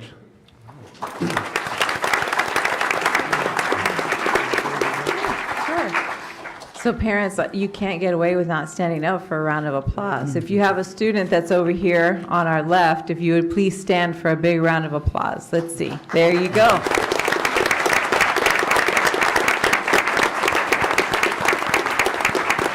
Congratulations to all of you. And thank you all for supporting your students. Students, huge congratulations to you all. And yes, I can't wait to hear all about your experience the rest of this week. Remember that this is quite an accomplishment already. And so we're very, very proud of you all. And every time that I go to these performances, in my mind, I can sing like that, and I try, and I just can't get there. But anyway, huge congratulations to you, and have a wonderful travel. Thank you all.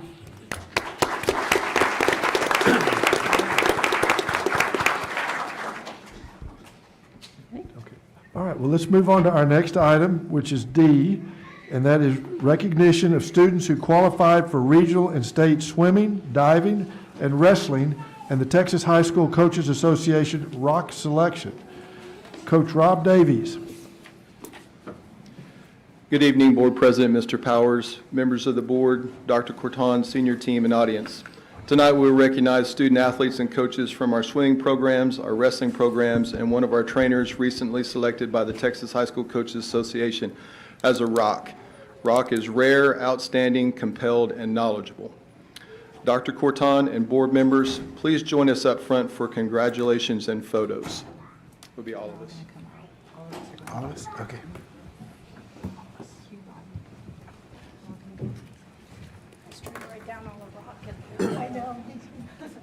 Parents, after our district photographer takes his pictures, you're welcome to get your individual pictures.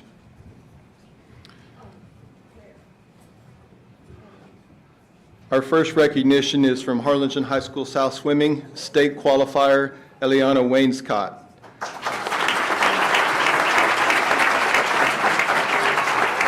Eliana swam the fastest time of her career and set the school record at the state meet in the 100-meter breaststroke with a time of 1.11.80.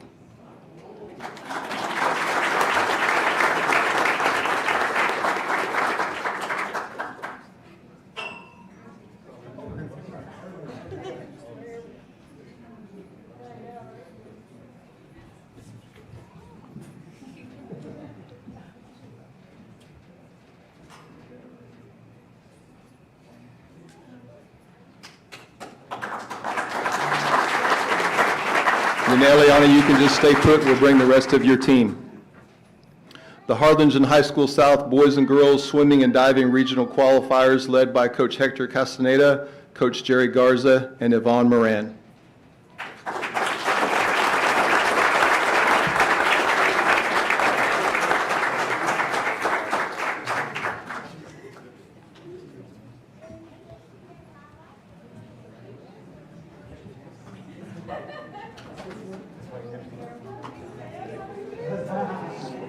Parents, after the district photographer, please jump in and get your picture. Any campus administrators present, feel free to join the picture.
Parents, you're welcome to move in closer.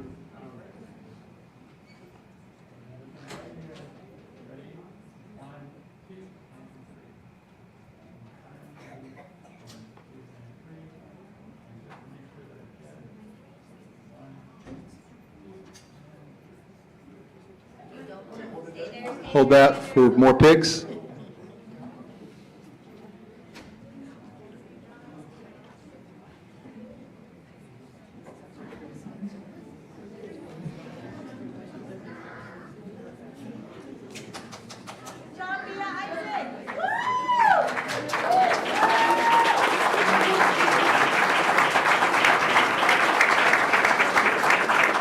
Students and coaches, please remain in the room for board comments.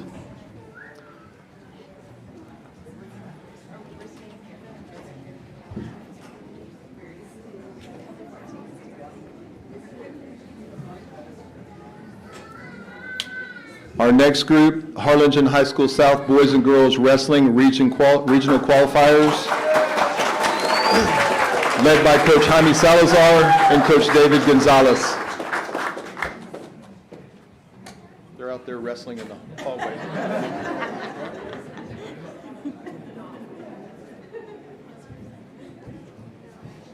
I'm going to do it again, just so we can. Our Harlingen High School South Boys and Girls Wrestling Regional Qualifiers, led by Coach Jaime Salazar and Coach David Gonzalez.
Student coaches, please remain in the room for board comments.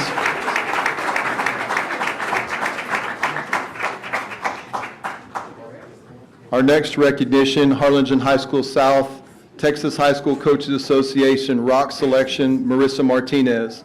The ROC program is a program selecting the top 50 young coaches in the state and making a concerted effort to keep them in the profession. Once again, ROC stands for Rare, Outstanding, Compelled, and Knowledgeable.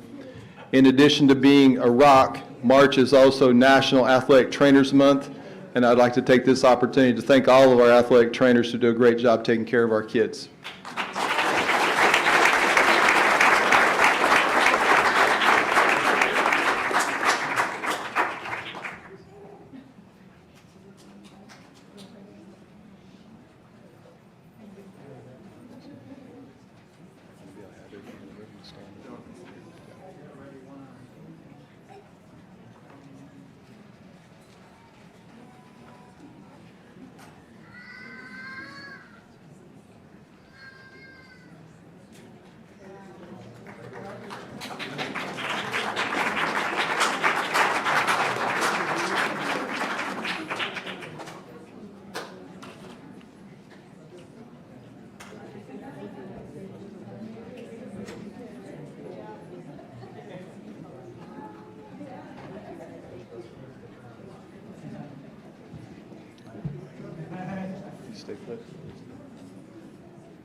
Next group, we'd like to recognize Harlingen High School Boys and Girls Swimming and Diving Regional Qualifiers, led by Coach Daniel Uresti, Coach Nancy Torres Flores, and Yvonne Moran.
Next, we'd like to recognize the Harlingen High School Wrestling State Qualifier, Jacob Ortiz. With only 2 years of wrestling experience, Jacob dominated the mat, winning a district title in various tournaments.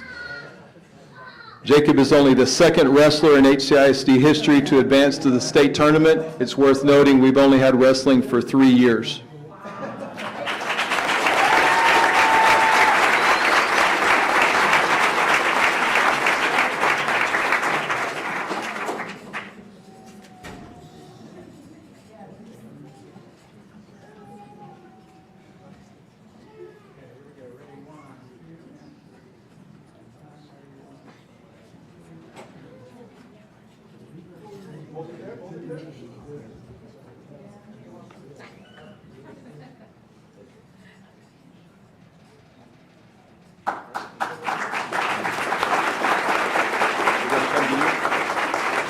Okay, that's fine. And next, the Harlingen High School Boys and Girls Wrestling Regional Qualifiers led by Coach Baldi Olivares.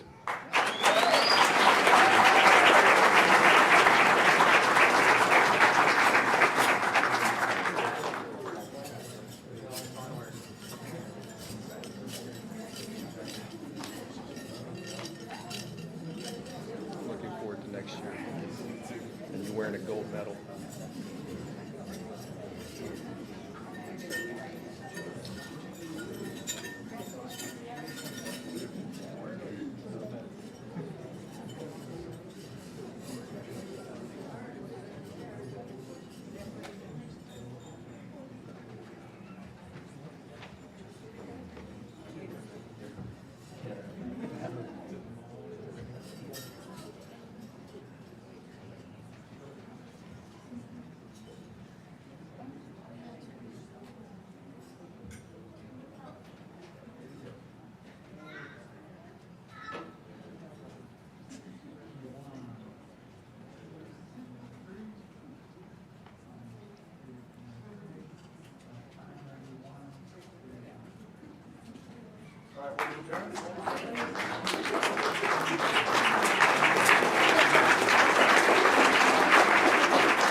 Students and coaches, please remain in the room. I'd like to take this opportunity to thank all the parents, family members, community administrators, and of course our board for their incredible support of our student athletes and coaches.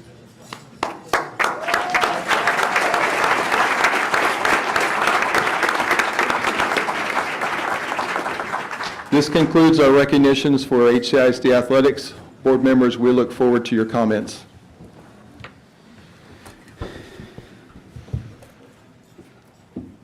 Ricky? Sure, yes. Thank you, Mr. Powers. So yeah, just real quick, wow, we've just seen a whole bunch of hardware come through here into our wrestlers. Those belts are awesome. If I won one of those belts, I was good enough at anything to have a belt like that, I would wear it everywhere. Those are awesome. But you guys, we just see champions and champions coming through. We saw musicians and artists coming through earlier. We saw some of you on both sides of that equation. There's just so much talent here in Harlingen. Just congratulations to our wrestling squads, brand new program. Harlingen is already showing up in the regionals. Congratulations to our coaches, congratulations to our families who are putting up their, I can't imagine being a parent of a child who's out there wrestling. I'd probably just be, my heart would be beating so fast. But you're good at it, and you're getting the skills, and you're getting the fundamentals correctly, and you're representing Harlingen, Texas, and you're doing a great job at it. And so our swimmers in particular too, I'm seeing quite a few water polo champions come back as swimming and diving champions. And so I think I said it a few months ago, we're a water polo town here in Harlingen, Texas, and we're also a swimming and diving town too. You guys just bring so much great awareness and great, it's a live sport. You're in just wonderful shape. You can already tell that. And so you're getting all the benefits of it. I encourage you to keep that going. Congratulations to all of you, and also congratulations to Coach Martinez too on that ROC recipient. That's just, it's just a high honor. And we're just so thrilled to have you here doing great work for HCISD. Congratulations to you all.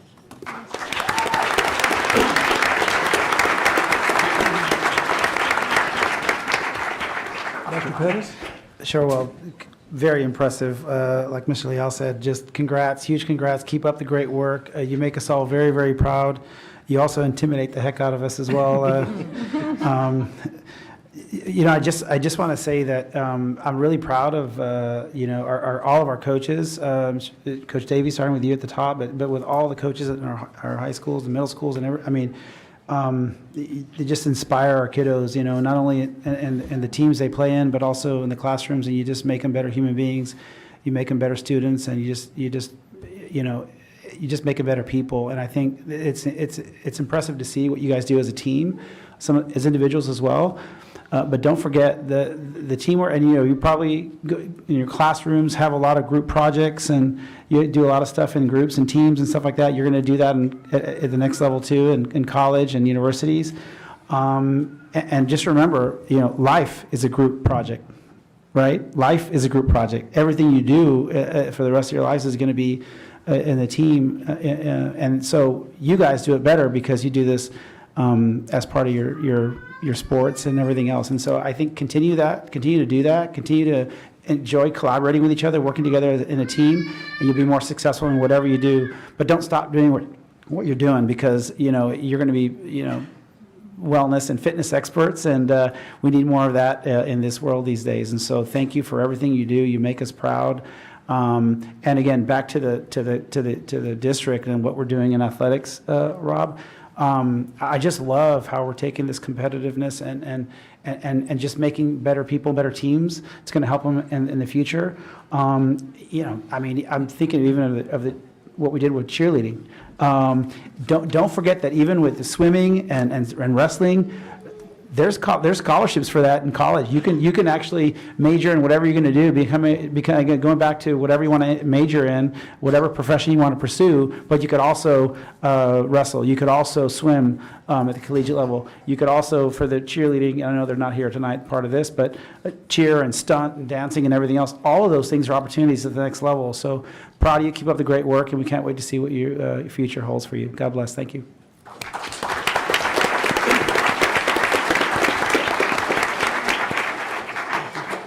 Dr. Muniz? Thank you.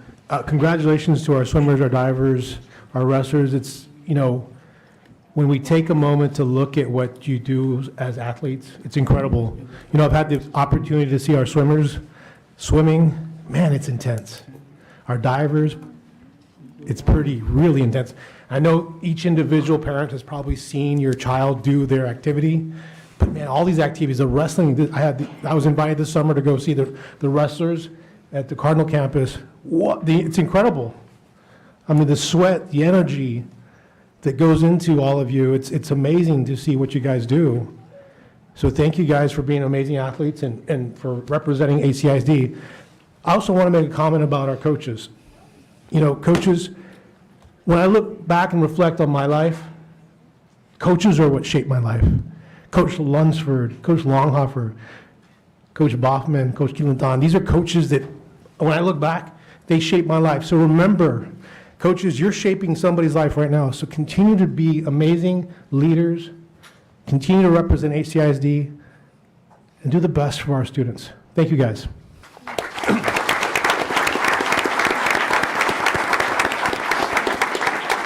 Dr. Roniger?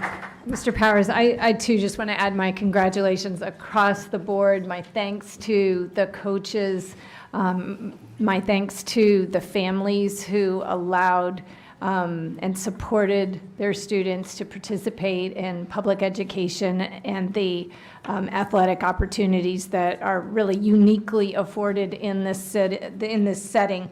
And I'm reflecting on the fact that the incremental improvements that each one of you had to achieve in order for your teams and for your individual recognitions to be here tonight is really what will drive you forward going into your careers, going into your college experiences, into your career experiences, that it really always is about incremental improvement, striving for that, learning the technique, practicing, those early mornings, those late nights, those weekends. Parents are like, yeah, lots of those, right? But doing that, even when you don't want to do it, because you have these recognitions because you're striving for something bigger. And so congratulations. We can't wait to see what's next for you. Keep up the great work, and thank you.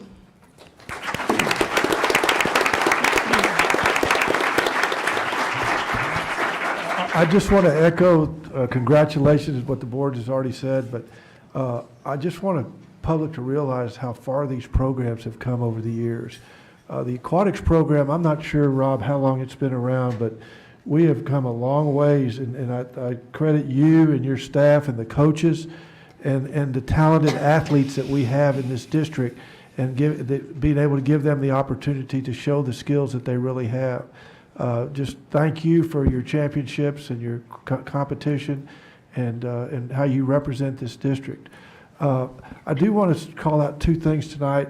I think Jacob Ortiz, young man that won district in the wrestling, he's only been doing it 2 years. 2 years and he won the district championship. I mean, that's incredible. What a talented individual. Jacob, I sure hope you'll pursue this in college. I know you're a senior, but you got a lot of talent, son. And then also Marissa Martinez, who was the Rock awardee tonight. She's only been a trainer for, what, Marissa, 4 years? 3 years. 4 years. And she's selected out of the entire state. Out of how many, Rob? 50? Top 50 in the state. Top 50 in the state, and I forget how many school districts there are you know, over 1,000 school districts in this state. And what an accomplishment for her and for our district to represent us. So thank you all so much. And again, keep up the hard work. We hope to see you all back next year. Thank you.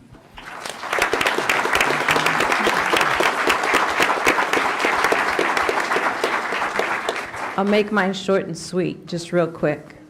But standing here or sitting here and watching all of you all come through, my heart is full of pride. And I think as I look around the room, I think of so many other things, because one of the biggest concentrations, yes, it's important about being on a court, in a pool, on a field, in a wrestling match, but one of the biggest things that we focus on in athletics is character. And as I look around at this entire room, I see I see students that are involved in community service, in mentoring, in the Hope Squad, and everything else. And for me, that's critical, because not only are you all learning life skills about how to work on a team, it's about giving of yourself, not just to your team, but in general. So just a huge thank you to you all. A huge thank you to our coaches, because it starts with you. And without you all creating that as a priority, that character lesson doesn't get done. So just a huge thank you to that. And then parents, where are you? Let's see. There's a room full of athletes. Where are our parents? Please stand for a huge round of applause.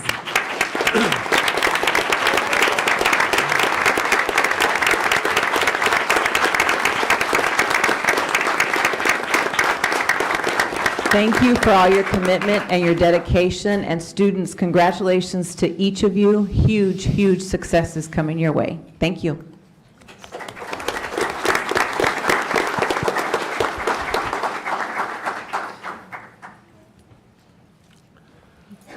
Okay, our next item on the agenda is recognition of the PTSA Students of the Month for March.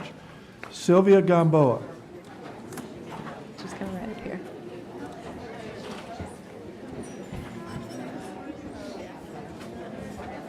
And they're gone.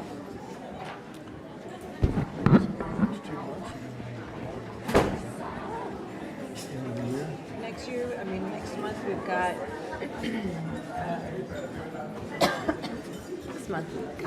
I've got something stuck in my throat. Powerlifting is next month. We've got powerlifting next month.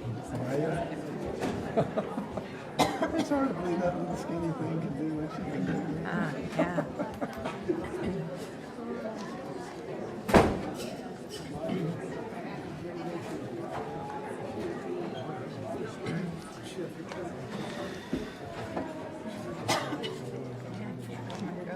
Good evening, Mr. President, board members, Superintendent Dr. Corton, administration, and audience. This evening, we will recognize our March PTSA Students of the Month. Our students represent the PTSAs of Harlingen High School, Harlingen High School South, Harlingen Collegiate High School, and Harlingen School of Health Professions. We hope you enjoy.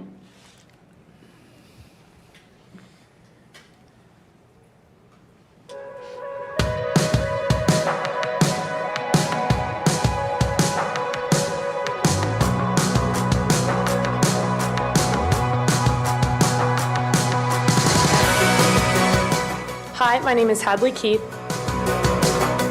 and I am a senior at Harlingen High School. This year, I am a part of FFA as I serve as the Vice President. I'm a former Tippecanoe District FFA Treasurer.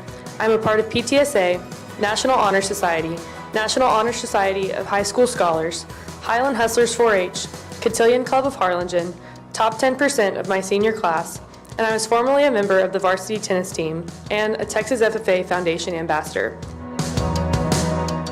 In my free time, I enjoy volunteering at my church and spending time with my friends and family. After I graduate, I plan to attend Texas A&M University, where I will be majoring in animal science. Hi, my name is Nicholas Ramos, and I'm a senior at Harlingen High School. This year, I am a part of HOSA, Mariachi, NHS, Rotary, and the EMT program. In my free time, I like to go to the gym, go out with friends, and go fishing. After high school, I plan on attending St. Mary's University and majoring in biology.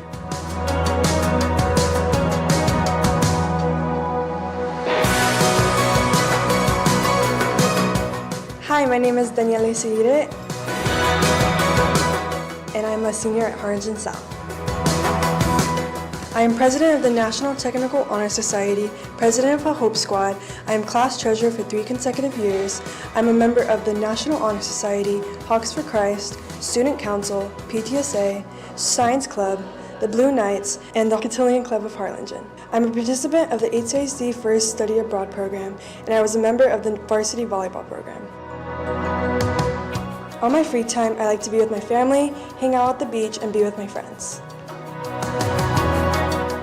Although I'm currently undecided where I'm going to college, I am majoring in communications. Hi, my name is Gigi Garza, and I'm a senior at Harlingen High School South. This year, I am Student Council President, Science Club Secretary, 3-time varsity cheerleader, cheer captain, Hawks for Christ member, PTSA member, Student Athlete Leadership Team, Student Advisory Board President, Student Health Advisory Council, National Honor Society, Cotillion Club of Harlingen. I've also earned the NCAA Pennant Forward Award, NCAA Individual Leadership Award. I am a College Board National Scholar, and I have earned the DAR Good Citizen Award. In my free time, I like to spend time with my friends and family, go to church, and travel. After graduation, I'll be attending Pepperdine University, where I'll be majoring in chemical engineering.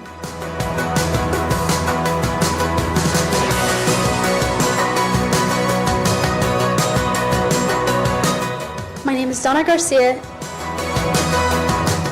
and I'm a senior here at Harlingen Collegiate High.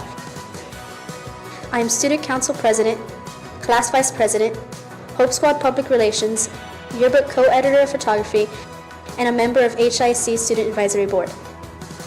In my free time, I enjoy volunteering, spending time with family, and showing my POV through photography and videography.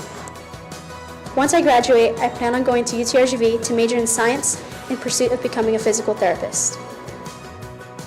I also want to give a special moment to show our appreciation to HIC Board of Trustees for giving us the space to showcase our hard work, achievements, and dedications. My name is Juan Torres, and I'm attending Harlingen Collegiate High. And the clubs that I'm currently attending are Yearbook, with mainly being an officer at Yearbook, Chess, Student Council, and Rockets. In my free time, I like to take photos, do art, and just go on walks and appreciate the nature. The college I want to attend to is UTRGV for the rest of my bachelor's, and then UT Dallas for my master's. My major is computer science or computer engineering. I would like to appreciate the school mainly just because of its atmosphere, teachers, and everything that they do to provide for the students.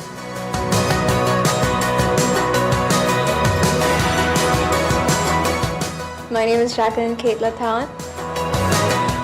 I am a senior at Harlingen School of Health Professions, and I am president of HOSA, team captain for HSHP Battle of the Books, a financial ambassador for HSHP, the HSHP PTSA, NHS, and THS, as well as student council HSHP Rotary Interact. And I am also a part of the pharmacy technician program. In addition, I am also the social media coordinator for Metro Harlingen Filipino American Association. I am the treasurer of Jubilee Christian Fellowship Youth and also the Metro Harlingen Filipino American Youth. In my free time, I listen to music, read new books on my TBR, and sleep in on the weekends. After high school, I plan on attending UTRGV and pursue a major in biomedical sciences with a minor in business administration. Hi, I'm Nicholas Martinez, and I'm a senior at Harlingen School of Health Professions. I'm a member in Yearbook, Hope Squad, Guitar Clubs, Student Council, NSHSS, and HOSA. Outside of school, I'm a member of the Metro Harlingen Filipino Youth Group. Some of my favorite things to do is play guitar, spend time with my sister, and work at my job at G's Teeth. I want to be a pharmacist when I grow up, so I'll be going to University of Houston to do so, to get my pharmacy doctorate.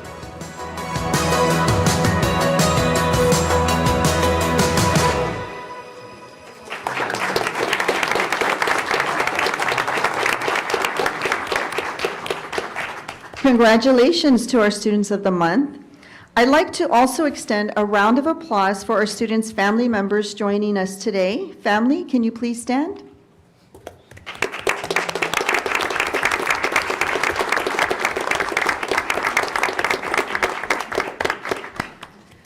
We would like to thank Harlingen City Council, PTA, for celebrating our Students of the Month. At this time, I'd like to invite Mr. Powers and Dr. Cortan to come forward for photos with our students.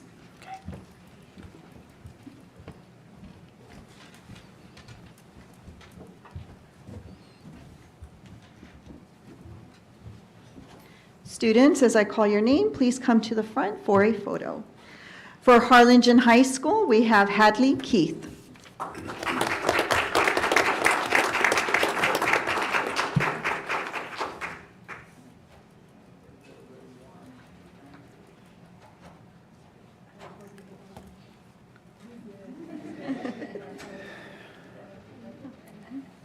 Also, Harlingen High School, we have Nicholas Ramos.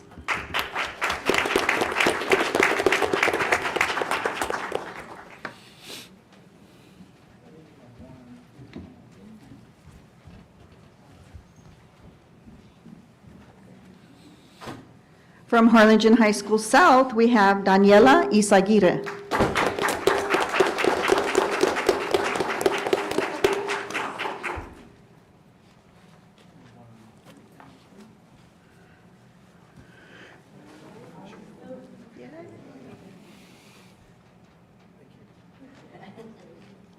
Also from Harlingen High School South, we have Gigi Garza.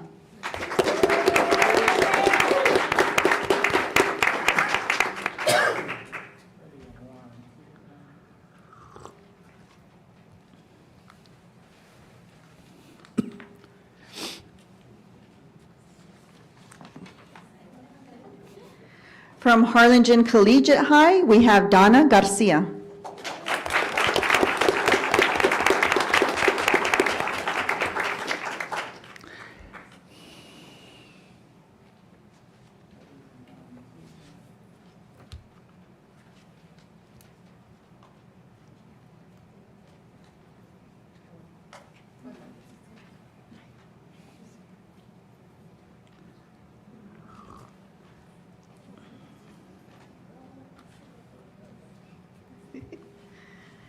From Harlingen Collegiate High, we have Juan Torres.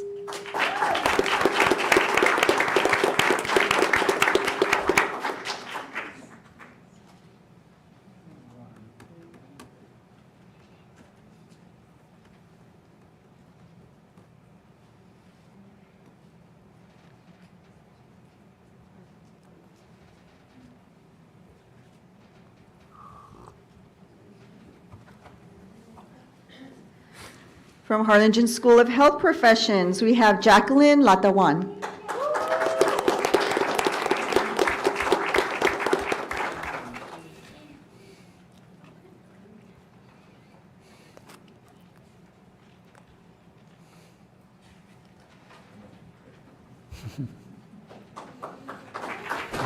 And from Harlingen School of Health Professions, we have Nicholas Martinez.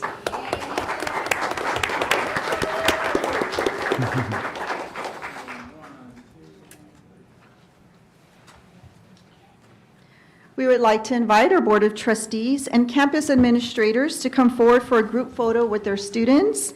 Students, please stay behind after our photos to allow our Board of Trustees the opportunity to share any comments or remarks.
Mr. Powers? I had a couple, Yes, sir. couple of thoughts to share. Please. Thank you, sir.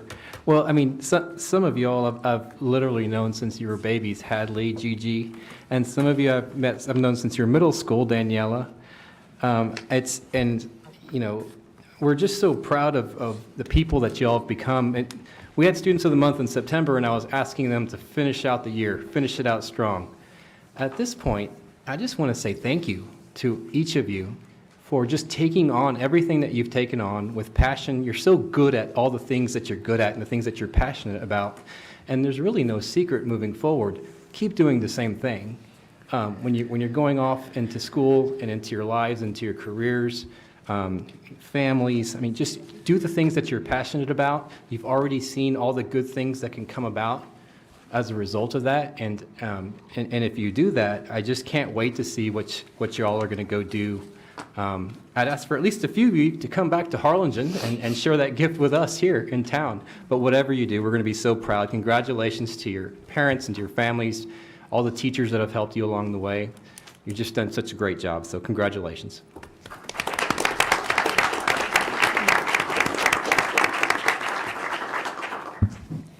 May I jump in, Mr. Powers? Yes, please. I just wanted, my face is sore from smiling so much, watching you all on the screen and seeing your careers in high school and middle school, and you're just flourishing. You all are truly amazing. I love the different things that you do and what you're excited about in your future. You're just an inspiration. Thank you so much.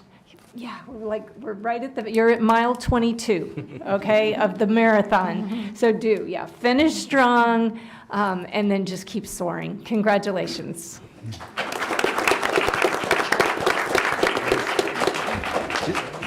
Just a quick thought for you guys. First of all, I mean, worst we can do is probably get in your way at this point. You guys are incredible, and you're on a trajectory towards great things. Maybe just perhaps a little reminder. I went to high school a long time ago. I don't want to tell you how long ago, but delayed gratification was even tough back then. All right. And some of y'all have big plans. You just told us about some of your big plans that take a long time to get there. And in the world we live in now with these things and this microwave society and this digital global world we live in, which ironically, it's also the more isolated, it's most, because of this, it's all, we have more isolation than we ever have before because of the same things. Don't forget to get out and about, to work in teams, to do, like I mentioned before, life is a group project, so keep doing great things, working in a team. Keep having high goals and high expectations for yourself, but don't forget some of the things that you aspire to do take a long time to get there. Be patient, be tenacious, have grit, but always just rest on your, know that you have your families have your back, your community has your back. We have, we have high hopes for you guys, but just know it's going to take a long time to get there. But always lean back on your morals, your values, and that work ethic that you have, and it's going to take you there. So congratulations to all of y'all. We can't wait to see what you accomplish, and don't forget to come back home. We need you up here in these seats soon. So God bless. Good luck.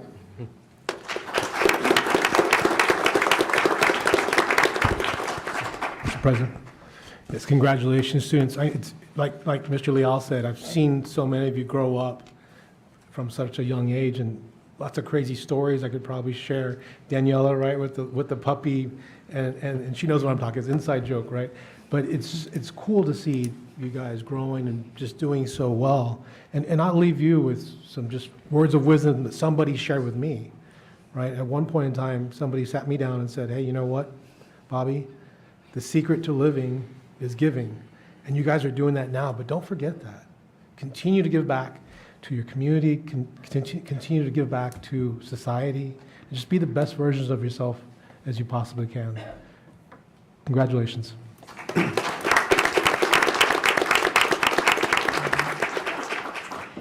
So just like a few of our board members, I have known some of you for a very, very long time. I'm not sure that you could even walk whenever we first met. But I am so proud of everything that you all have accomplished. And just listening to the videos and just watching you all, what a wonderful group of people you are. As you all get ready to move into the next chapter of your lives, just know that you can always come back home. We're proud of everything that you all have accomplished. And remember that we're a phone call or an email away. But lastly, I always remind students as you all are moving into this next chapter, always remember to be true to yourselves, know who you are, be proud of who you are, and always be true to you. And as you all go off, please just know that we're extremely proud of you all. I hope that you all continue to have all of the successes that you all have had. Several of you all sit on groups like the Hope Squad, and giving back to others, such a critical part of success. So never forget that, never underestimate that. And parents, just a huge thank you. And remember, yes, we're right there or almost at graduation. Be good to your parents. Let them take all the pictures, let them hug up on you, kiss up on you, and all that kind of stuff, because, it's a special time for them too. So congratulations.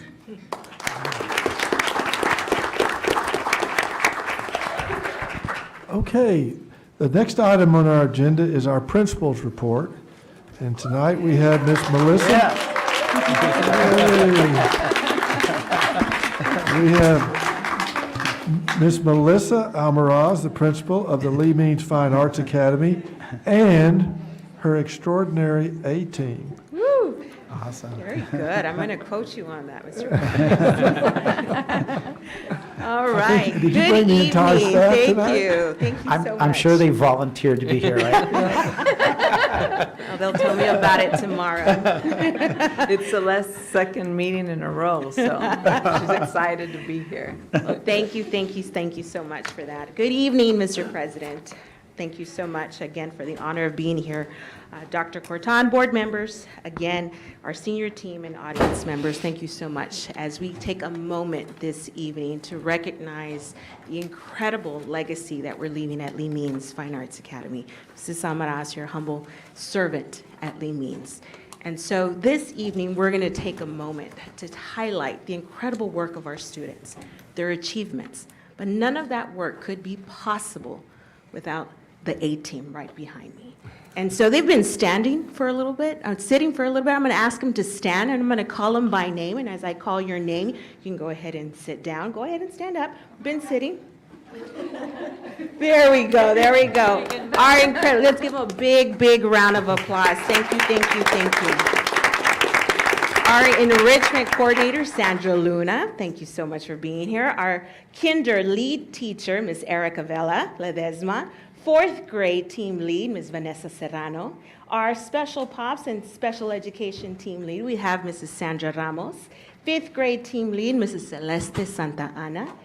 Third grade team lead, Ms. Dulce Ellis, very nice. And Ms. Palomino, first grade team lead. Pre-K, Ms. Elda Resendez.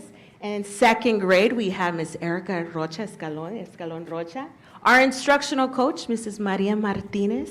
And then our wonderful APs, we have Mrs. Araiza and Ms. Hicks. And joining us also here, our LMS, Ms. Nora Garza. Their names are not just important, they are true champions. They are the driving force for our students. They are the key that unlocks the potential of all of our students. This evening, we're going to take a moment to highlight our goals and our instructional focus, talk about student outcomes, and more than anything, the experience that our students get. This evening, we heard a lot about fine arts. Well, the journey starts right here, and that was because of the vision of our community, and we're very grateful for that vision and the legacy that we're leaving with our students at Lee Means. So once again, thank you. Right in front of you, you see the smiling faces of our entire staff, and every single one of them plays a key component. They are the gears that function our campus.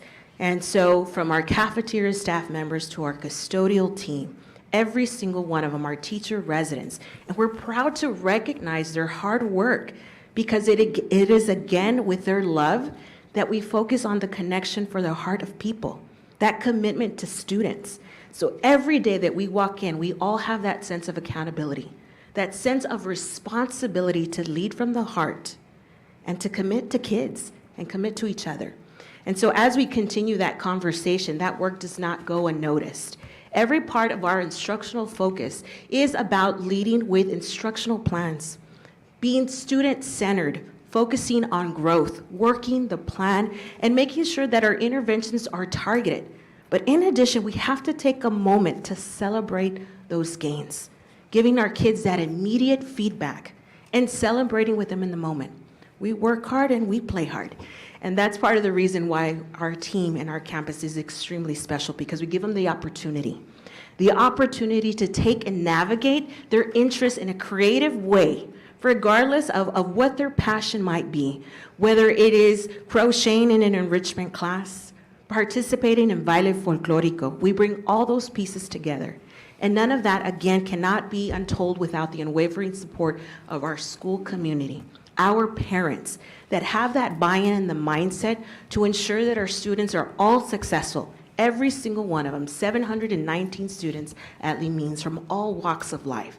The beauty behind it is every single one of them will receive that same quality education and the opportunity to shine in whatever spotlight, whether it's on the stage or off the stage. So when we focus about that academic success, it's not just a journey, it is an enriched experience. Part of what we see this year, and we were very grateful to highlight 2 data points. What you're seeing on your screen are our beginning of the year and middle of the year progress on our iReady assessments. I want to take a moment to highlight the hard work of this incredible team because they are leading with that connection, making sure the students are growing. Every single dot that you see there from the first one is our reading growth. As you can see, from kinder through 5th grade, they are all in that top right quadrant of high performance and high growth. And the same can be said of our math performance as well too. And so we will closely look and evaluate that data at the end of the year. And there's nothing that we do better at Lee Means than dig into that data and making sure we're making instructional gains and decisions based on that. But that goes hand in hand with our STAR accountability performance. And so as we can see the trajectory of what we have done here at Lee Means, and I can feel the sighs behind me and the deep breaths as we continue to work that right now as we speak. But again, we do it together. Every single one of us is a huge contributing factor to the success that we see on this screen. And we're going to continue to do our very best for our students. And so that goes hand in hand with the opportunity and the experience.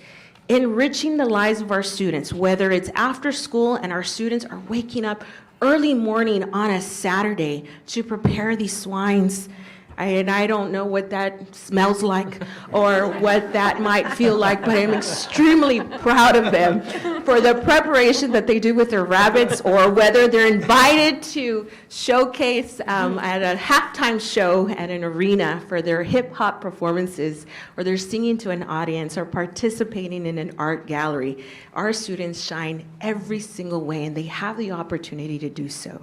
And who can go with that outsaying of our annual production, which this year we're very grateful to showcase Moana Jr. But there's so much that comes to that I think a lot of people don't know. That is months of preparation with 4- and 5-year-olds and navigating the stage and teaching them which one's left stage and which one's right stage, the lights, the rehearsal time, and our parents taking them to practice.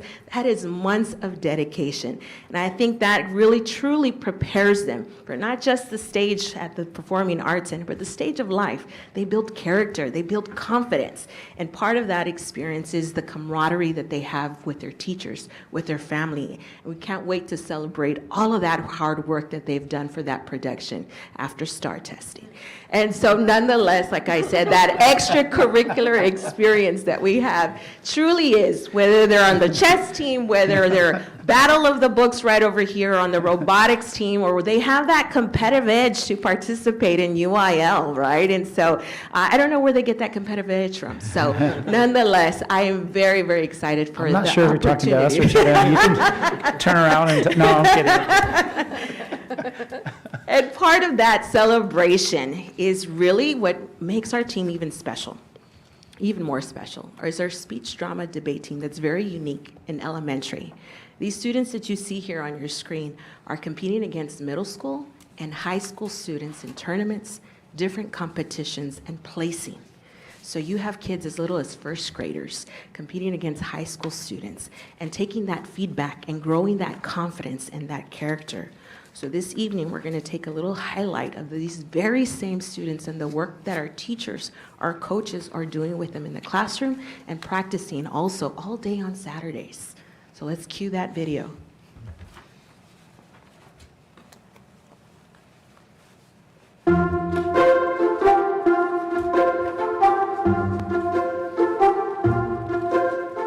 LEH means Fine Arts Academy is the only elementary school in the Valley right now that has a speech, drama, and debate team, and our team consists of first graders to fifth graders. It's important for them to start now, so that way when they get older to the middle school and to the high school, they already know the routine, they're already ready for that competition, because the competitions that we attend are middle school and high school competitions. So speech, drama, and debate helps with the students with public speaking, communication, and it builds confidence, whether they're on the stage or just speaking with someone. As parents, we've always been huge advocates for speech, drama, and debate, and having our children participate in the program. We find value in the development of language and diction and articulation that it provides for them. It really sets them for the future. It really prepares them, and we truly believe that. Speech has helped me in a lot of different ways. Some people might fear like going up to a crowd and speaking, but I don't really have that fear. And yes, I may stutter sometimes. That doesn't mean I'm afraid. It's just that it's hard to speak sometimes. And it's helped me express myself in so many different ways I never knew I could express myself in. It's a lot of fun too, and it's such a good feeling when you finally win a tournament or you go to finals, semifinals, whatever. And speech has just helped me in so many ways. It's made me express myself. It's made me release all that energy inside me. And my sisters, they've done speech for a very long time, and I'm just following their lead. I'm following their footsteps. It's a tradition in our family, and we're going to keep following that tradition for a long, long, long time. When we go to a competition, our students think it's very fun. They think being at a high school and competing against those students is an amazing thing. They look up to those students as well. Our team has had several students place in the middle school, but also the high school level. They have placed in the top 6 in high school competitions. So what it feels like being on stage, it feels amazing because you're like just standing there on a huge stage with a bunch of lights hitting your face. And it's like so crazy. In order for Moana to become a perfect story to tell, it takes an amazing team and amazing directors and amazing students that are willing to work hard, parents that are communicating with us. The preparation time for a performance, it takes about 3 months with auditions and practices. It's a lot of hard work, but it is very fun as well. Playing Moana felt like, I don't know, it felt like a dream come true. Because I really wanted to play Moana because that was the only character I had my eyes on. They have self-discipline and they know that they need to work hard, so they do a lot of that on their own outside of this speech class, and so then they're better prepared when they go on the stage and just shine. If you want to join speech, if you want to join enrichment, and you want to follow your passion or dream, do that. It's very important that you need to do that. Because if you don't, you'll have all that potential stuck inside you, always waiting to get out. So once you start your passion, all that potential releases and you become the person who you are today.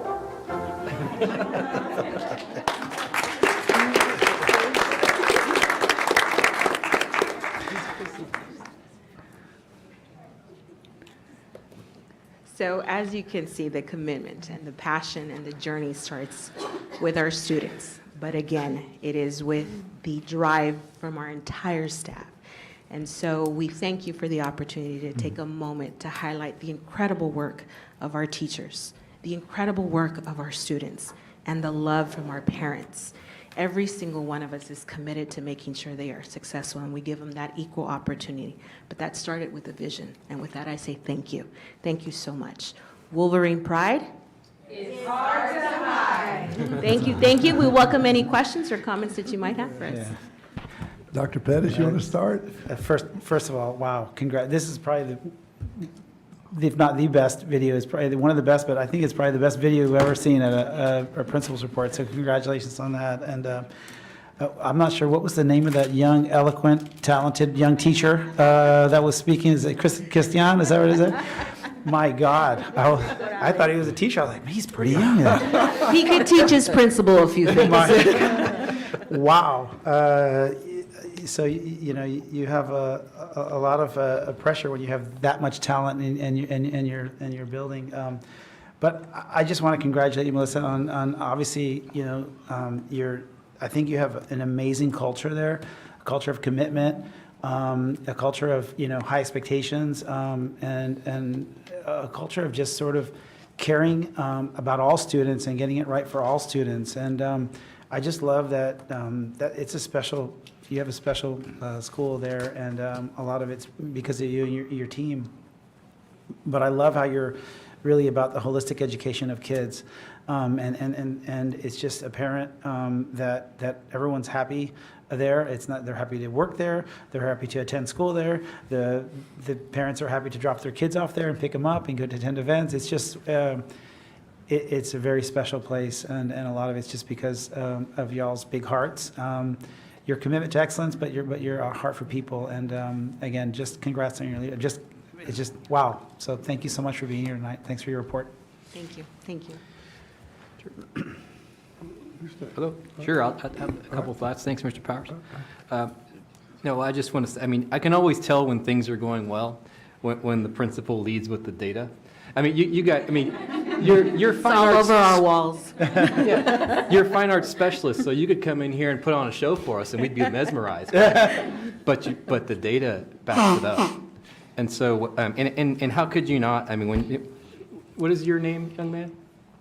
What's your name?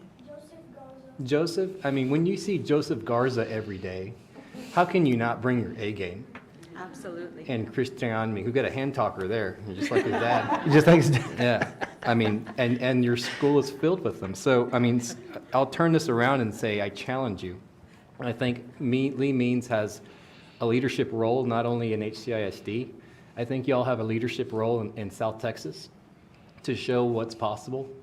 And so I would challenge you to take that data to a higher place, to bring out the whole child even higher. Because when Lee Means does it, every other school in HCISD can do it. And we already have a laboratory set up to video lessons and share those with teachers. It's just an amazing situation there, a whole other topic. But I just want to congratulate you for the work and challenge you to take on that leadership responsibility, not just for the kids that you see every day, but for the ones that you don't, all over South Texas. So congratulations. Thank you. Mr. President, great presentation, great video, great everything. I mean, everything was amazing. Kids are amazing. I love seeing the faces that you brought today. And there's a handful of faces we see all the time. They're always here, always showing up to all your events. And that shows your type of leadership, you know. It's fantastic to see that. And of course, it's fantastic to see this young gentleman and Christian and our Moana. It's beautiful, you know, they're just great. She's my cousin, so I have to say that. So it's wonderful to see the fact that they're just having fun. And yes, you guys are doing such a great job over there. And what we've noticed as a board, and I know we've talked about this before as a board, but when our principals show up with their team, that says a lot. It says a lot that you guys are here. So thank you for being here. Thank you for supporting your leader, and continue to do great work for all of our students. And I'll leave you with this. You know, it's amazing to be able to hear. You know, my kids are at the elementary level. One of them, two of them are. And so, guess what? People are always asking, what school?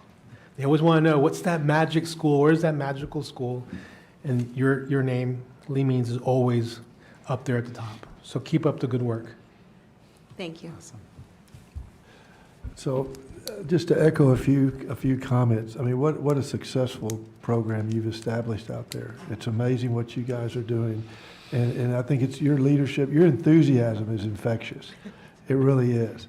And your staff, I think your success is your teamwork that you said earlier. You can just sense the camaraderie in this group and the teamwork, the success that y'all have had.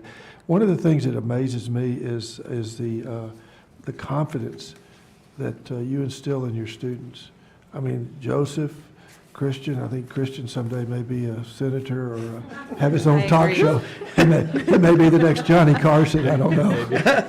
But just tremendous, all these kids, and you're developing not just success in academics, but well-rounded students that are in debate. I mean, when you talk about competing against high school students, and these kids are in the elementary, I mean, my gosh, they're going to be phenomenal when they grow up and go to college and come back and is successful in real life. And that's what's so cool about your school. And like Dr. Pettis said, the environment that you all have out there is just incredible. So thank you for all you're doing. What a great report. I agree. I think it's probably one of the most impressive reports we've ever been given. So thank you so much. And thank you, A-Team, for showing up tonight, man. I mean, They're going to make shirts now. Thank you all very much. So I have a lot of respect for the work that you all do on multiple levels, right? Yes, in my professional role, but in my personal role, I am forever grateful to Lee Means Elementary, because just exactly what Mr. Powers said, like the confidence, both of my girls going through there, like they knew that they could conquer whatever came their way. And I think of all of the stories that they brought home every day about, they were good, Melissa, you can smile, they were good. But I think of all of the stories that they would bring home. And it always came back to how much you all loved on them. You also had a commitment to excellence. And just like Mr. Leal said, you could have come in here and done a lot of things, but at Lee Means Elementary, we're gonna start with the data and we're gonna end with the data, because that's just the way you get things done for kids. So thank you all for your commitment to that. I also want to say thank you for helping us to build the next generation of educators, because there is no other place that they would want to learn from than you all. And the reality is that several of y'all that are sitting in that front row are building educators and showing them how to do it the right way. The minute you step into Lee Means Elementary, you feel something different. And I think it starts with you, Melissa, and I know you're going to say it's your team, and it absolutely is. But the way that you empower them and the way that you really model that whole concept of feedback is a gift, first of all, and secondly, you empower them to be part of the solution for kids. And so just a huge thank you for that. And just, I agree with everything that was said up here, but when we thought about the Fine Arts Academy, I don't know that we knew how much of an impact you were going to have, not just in this region, but across the state. Because every time we turn around, I just got another request today, but every time we turn around, they want to come and see the magic at Lee Means Elementary. And it's hard to sustain that kind of success for so many years. So just a huge thank you, like I said, personally and professionally. Thank you for helping us to raise our girls. We've got a senior, and so she can't wait to go back and do her senior walk. But just every time that we pass by there, I don't think there's a single time that goes by that they don't sit and say, "Ready, Karina? Lead, succeed, today and beyond." So congratulations to y'all. And we would love to invite you up to take a picture. Now that you waited so long, we'd love to take a picture with you all. Joseph, you too. Yes. Especially you.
Yeah, you get a fist pump. Yeah. You ready?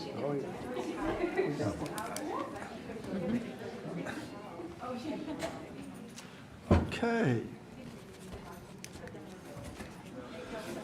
All right, let's move on to our next item on the agenda. Public comments for agenda topics. Ms. Leffner?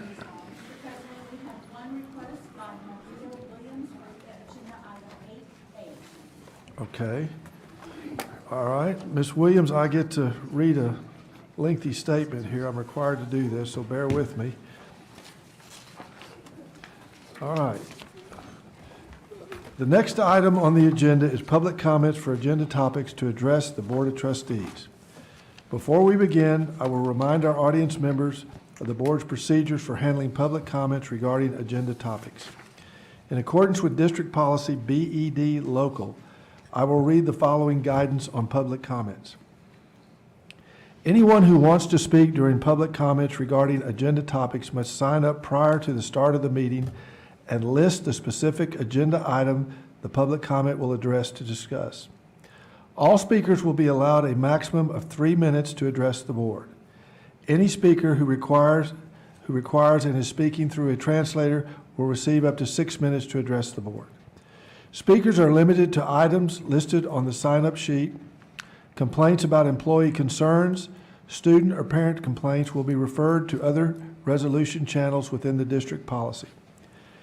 If a speaker is seeking board resolution on a specific complaint, that concern should be addressed through the district's grievance process, which can be found online and includes policy D, GBA, FNG, and GF. Grievance forms can be obtained at any campus administration office or in the central administration office. Please keep your comments or criticisms civil and courteous. Please also avoid using profanity and refrain from making personal attacks on others during your opportunity to speak. We ask that you not discuss students who are not your own. Yelling, inappropriate, civil, or discriminatory comments will not be permitted. In the event your comment, in the judgment of the presiding officer, constitutes a complaint or charge against an employee, it may be necessary for me to interrupt and ask you to stop and direct you to proceed with the school district's formal grievance procedures. As per Board Policy BED Local, the Board of Trustees' board response to any public comment may only be to provide specific factual information or recitation of existing policy in response. Thank you, and our first speaker is Mrs. Williams. So would you like a 1 minute warning or 30 seconds? Or? I'm good. I think I can do this. And all right. I got paper so I can stay focused. Okay, you're up. Okay. Thank you. My name's Maria Williams. I am actually touching base a little bit. You guys, thank you for having me, are kind of at the bird's eye view, and I'm kind of down in the weeds, so I can kind of tell you a little bit, like as a parent, how it is. I was here previously in November with concerns over general counseling, and just for follow-up, I've had communication with the principal and counselors. They've been very receptive to me and my desire to stay present, albeit on the phone, when they have to speak to me regarding my son with upcoming school choices. I would love a visible graduation plan, and I hear that's in the works, that can hopefully check on where, as a parent, I can see the graduation plan and pathway, and I think that's a work in progress.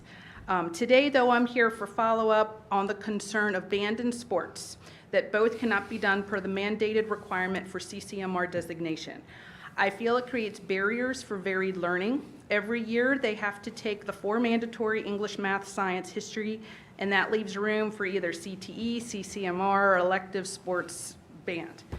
My son wants sports and band. He cannot do both because there's not enough periods in the day to do all the mandated CCMR classes.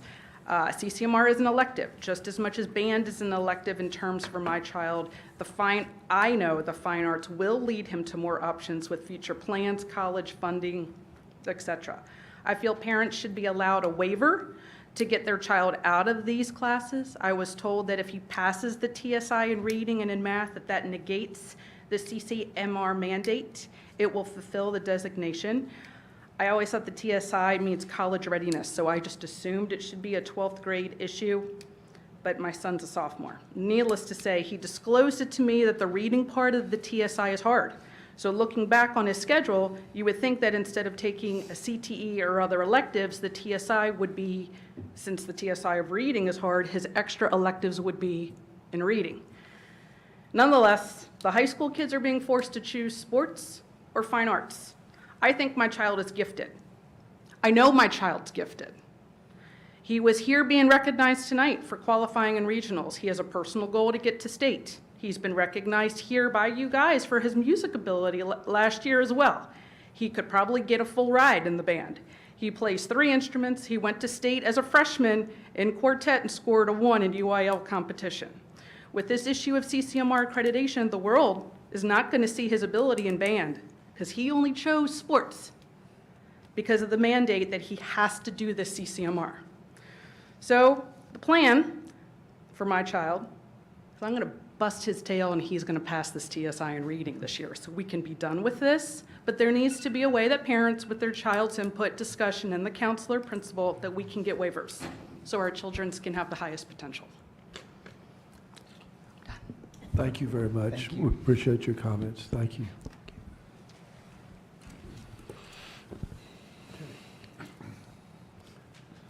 So, just so the audience knows, the board we're not allowed to respond, but we heard you loud and clear. Thank you very much. Okay, our next item is public audience for non-agenda topics. Ms. Leffner?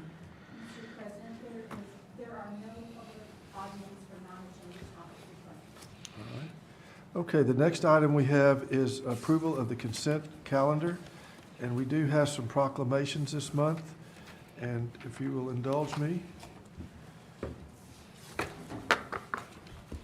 we want to recognize some of these. The first item is Library Week and Librarian Appreciation Day. Library Week, celebrated from March 31st through April the 4th, highlights the essential role of libraries and librarians in promoting literacy, lifelong learning, and community engagement. Our library media specialists, especially honored on Librarian Appreciation Day on April the 4th. They provide access to valuable resources, including technology and digital tools that enhance research, learning, and innovation. We also have Child Abuse Prevention Month. Recognized throughout April, Child Abuse Prevention Month raises awareness about the impact of child abuse and the importance of prevention efforts. By educating communities and supporting protective programs, we can work together to ensure safe and nurturing environments for all children. We also recognize Teacher Assistant and Paraprofessional Day. This is observed on April the 2nd. This day honors the dedication of teachers, assistants, and paraprofessionals who provide crucial support in our schools and our classrooms. Their efforts help create inclusive learning environments, offering individualized instruction and enhancing student success.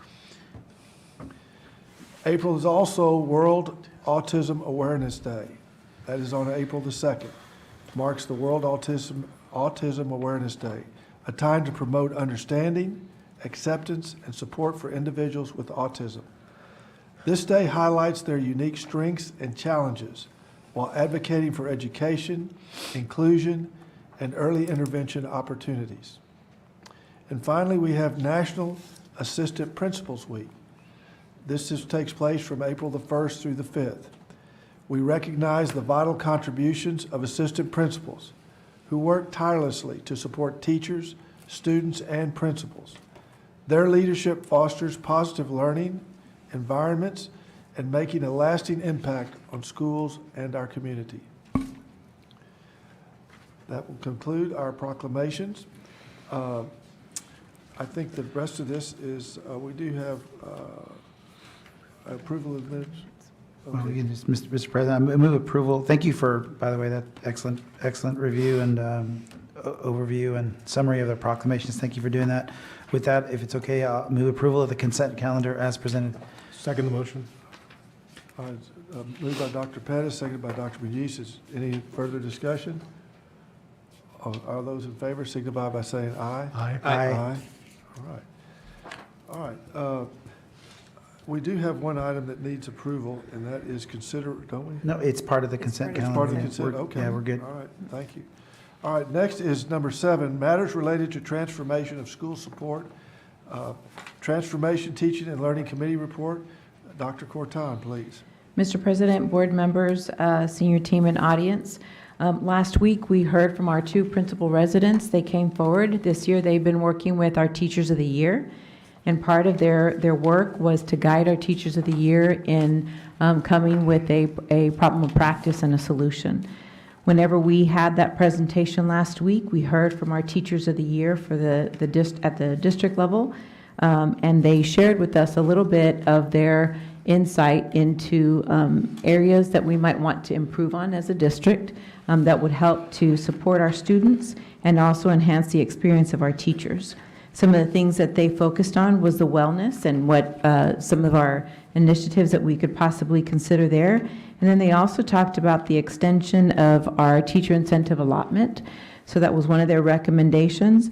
Along with their presentation, they also gave us some insight into areas that teachers may really benefit from as far as considering those items and creating systems in our district that would enhance the overall teacher experience. The biggest thing that we talked about that evening was about teacher voice, making sure that teachers are seen and heard as we move forward in our work. Dr. Bettis chairs that committee, and I'll ask him if he has any other comments.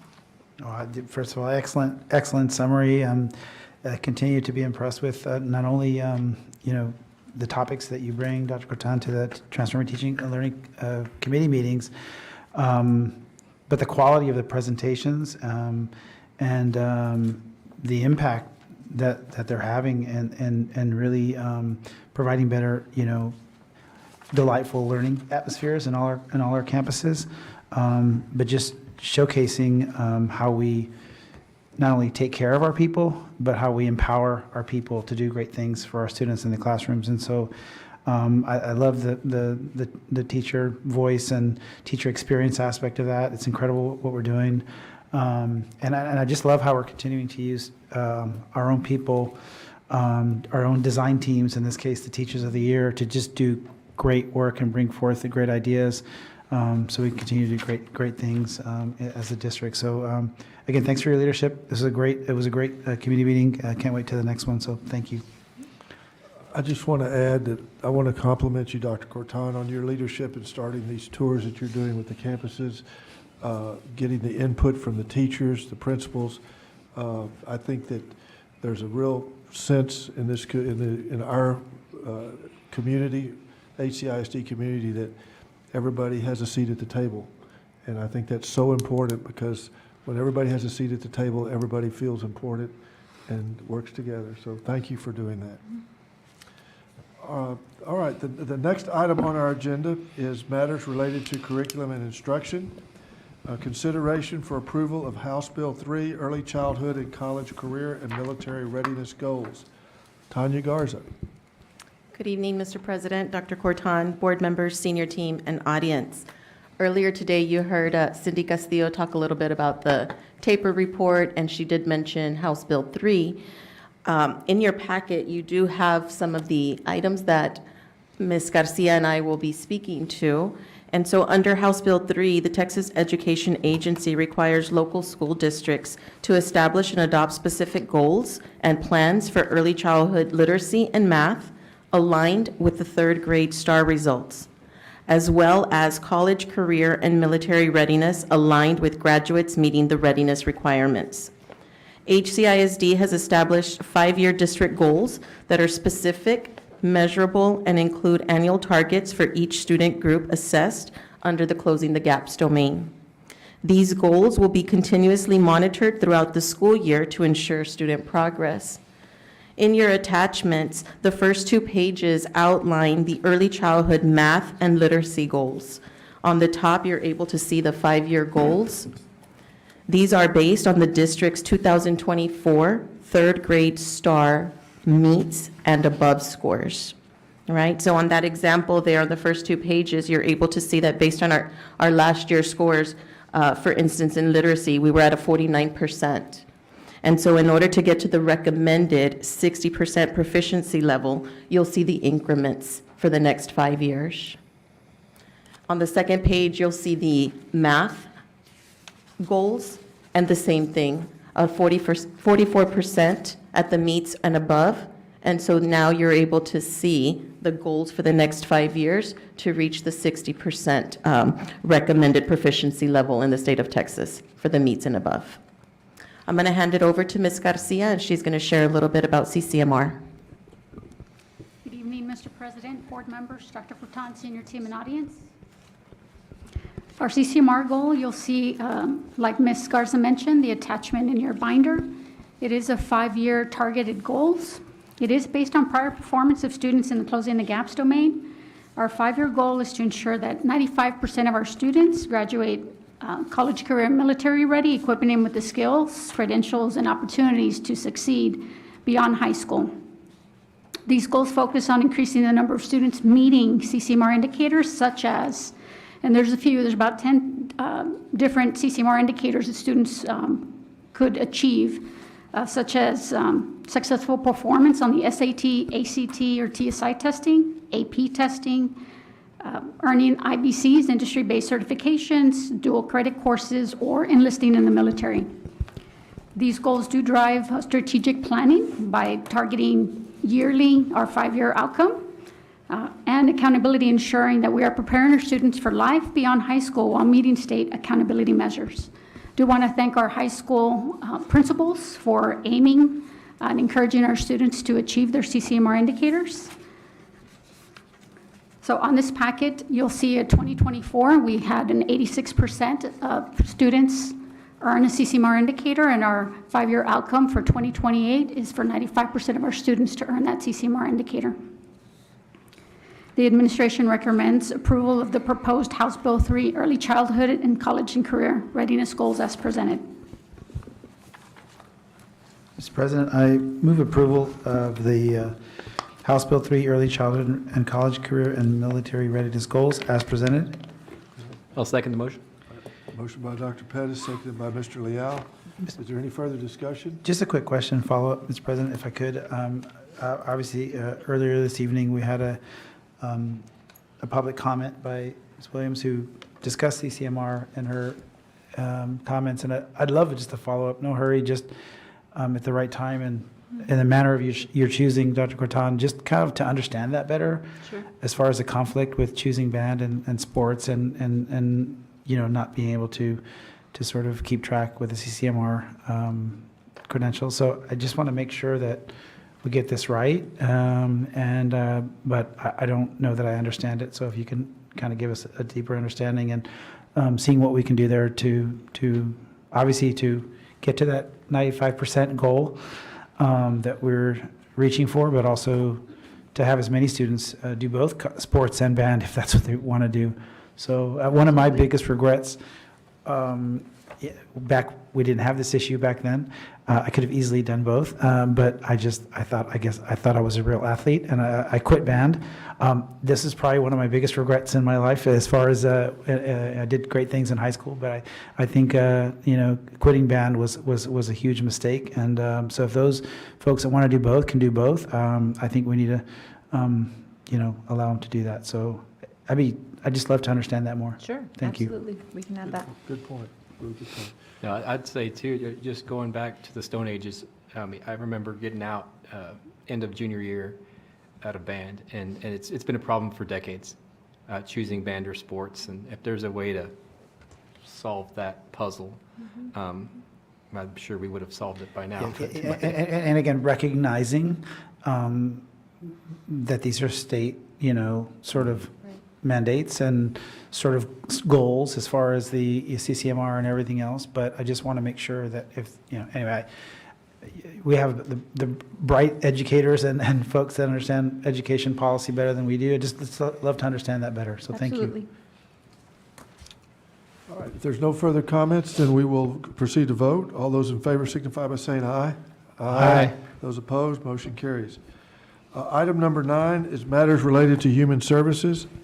A is consideration for approval of the TASBY recommended revisions to policy update 124 on first reading. Thank you so much, and good evening, Mr. Powers, Board President, Dr. Corton, members of the board, senior team, and audience. Earlier today at our Policy and Audit Committee meeting, we reviewed 8 local policy updates as recommended in the TASBY Update 124, which includes changes to local policies offered for consideration that address financial ethics, investments, intellectual property, employee standards of conduct, special programs, gifted and talented students, child abuse and neglect, and conduct on school premises. Dr. Muniz chairs the Policy and Audit Committee, and I will defer to him for any additional comments. It was a great meeting. We thoroughly went over these changes or suggested changes by TASBY And any questions from the board? All right. Thank you. Administration would recommend approval of the TASBY recommended revisions to Policy Update 124 on first reading as presented. So, Mr. President, I'd like to make a motion as presented, please. Second the motion. Motion by Dr. Marquee, second by Dr. Pettis. Is there any further discussion? All those in favor signify by saying aye. Aye. Those opposed, motion carries. All right, let's see, the next item is matters relating to business services. Internal audit quarterly report. Ms. Ledesma. We can go ahead and have Mrs. Ambriz. All right, Ida, would you Just please give us a take summary. Good evening, Mr. President, board members, Superintendent Dr. Corton, senior team, and members of the audience. As we presented earlier this evening, Ms. Nellie Ledesma came up and presented her audit reports. She did have several that she was presenting to you tonight. Several of them were from the external audit that was conducted by Carr, Riggs, and Ingram for our fiscal year 23-24. She also presented another audit that she concluded earlier this year in January, and that was for the transition of leadership there at Harlingen Collegiate High, where Dr. Flores retired at the end of December, and then also the secretary also retired at the end of the school year, so she did her audit. And she's coming in, so. So I'm gonna let her finish that piece. I didn't know I was going that fast, sorry.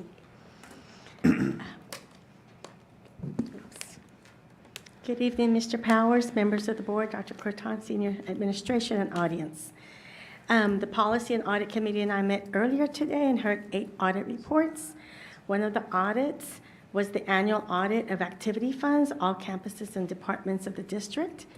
Testing procedures and attributes were reviewed and several worksheets highlighting the ending balances, total receipts, and disbursements were provided. A special activity fund audit for the Harlingen Collegiate High was also discussed with the committee. This audit was conducted as a result of both the principal and bookkeeper retiring in December. Additionally, there were 6 audit reports for audits which were conducted as part of the internal audit, assisting the external auditors Carr, Riggs, and Ingram with the annual comprehensive financial report for the district for the 23-24 school year. CRI relied on the work performed on these audits in their assessment of the district's internal controls, as well as the data and financial integrity in these areas. The external financial audit was presented in November. These reports were the year-end physical inventories, audit of bid files, audit of PEAM student classification eligibility for special education, LEP, CATE, CCMR, and at-risk students, audit of state compliance program intent coding for payroll disbursements, and audit of state compliance program intent coding for non-payroll disbursements, and then also the audit of HCISD self-funded insurance. These reports were discussed in detail with the Policy and Audit Committee and other board members present, and I am here to answer any questions you may have, unless our committee chair, Dr. Muniz, would like to elaborate on what we discussed. Everything went well, so I think, anybody have questions? No. No. Thank you. It was clear, very clear. Thank you. Thank you very much. Thank you so much. Okay, the next item is our Finance and Planning Committee report. Ida Ambriz. Good evening, Mr. President, board members, Superintendent Dr. Corton, senior team, and members of the audience. Just to provide a quick recap of our Fiscal and Planning Committee meeting that was held on March the 4th, 2025. We had 4 topics that we brought to you that evening. One was an update on the budget process. Budget proposals were due on March the 7th from campuses and departments. Business office is now reviewing these proposals and summarizing the budget costs for fiscal year 25-26. In addition, the business office is also working on a health insurance bid for the new fiscal year. Second, we provided an update on our fiscal responsibility on reviewing our actual to budget expenditures by function, including year-end projections. 2 budget amendments are being presented tonight to ensure budget availability for functions 53 and 61 at year-end. Third, an overview was provided on how our district receives funding from federal, state, and local funding sources and how that equates to a per pupil amount. Tier 1 and Tier 2 state funding was defined, along with an example of how the state funding formula is applied for a student in our student education program and for a student who is in the economically disadvantaged population. The school safety allotment funding was also reviewed and discussed on how each campus receives at a minimum $15,000 and $10 per ADA, and yet the total cost for an armed officer and security guards are on average about $50,000 per campus. And a visual breakdown was also presented on how $1 is received at our district, compiled by 24 cents from local property taxes, 63 cents from state revenues, 11 cents from federal sources, and 2 pennies from miscellaneous local revenues. The same dollar was also presented in how we spend or allocate the $1 on a functional level. For example, 51 cents for instruction and curriculum, 10 cents on facility maintenance, and 9 cents on food service, and so on and so on. And lastly, an update was provided on the work started on reviewing prior year history on pay increases and collaborating with human services on the district staff levels. Does the chairman have any additional comments that he may wish to add? Well, first of all, I'd like to thank you again for your amazing leadership. I can't tell you how good it feels as a board member to have restored trust in business office, and thanks to Dr. Corton and thanks to your leadership in that office. It's pretty incredible what you're doing. And again, the meeting was outstanding. You know, I even saved the dollar sign. Nice. It was an incredible report, but the graphics were, I think, were very, very helpful to understand the context of our, you know, our sources of money and the you know, especially per function and how it relates to, and especially the information on the federal, state, and local monies and how that breaks down. So very, very helpful report. Keep up the great work, and again, thanks for your, you know, for all that you're doing. Appreciate it. Appreciate that. I just want to echo what Dr. Pettis said. You're doing an incredible job. The reports that you're giving us are so clear and they're so understandable, even to the layperson. So thank you for all your hard work and your staff. Thank you. Our next item is delinquent tax collection report. Ida Umbreeze. Good evening, Mr. President, board members, Superintendent Dr. Corton, senior team, and members of the audience. So tonight, I have the pleasure of introducing to you Ms. Monica Solis from Linebarger, Goggin, Blair, and Sampson, who will be presenting to you the attached delinquent tax collection report that is in your packet. Good evening, Mr. President, board members, Superintendent Dr. Corton, senior team, and members of the audience. Thank you so much for having us this evening. What I am going to be presenting to you is the delinquent tax collection report for the reporting period of July 1st of 2023 through June 30th of 2024. It was very fitting. I believe that the theme of the night was team. I heard that throughout the evening. And one of the things that we did want to come forward and talk about is our nationwide presence. So often we are out there promoting our firm, and we are very surprised by how many people are not aware of the nationwide presence that Linebarger has and the team that we are fortunate to have.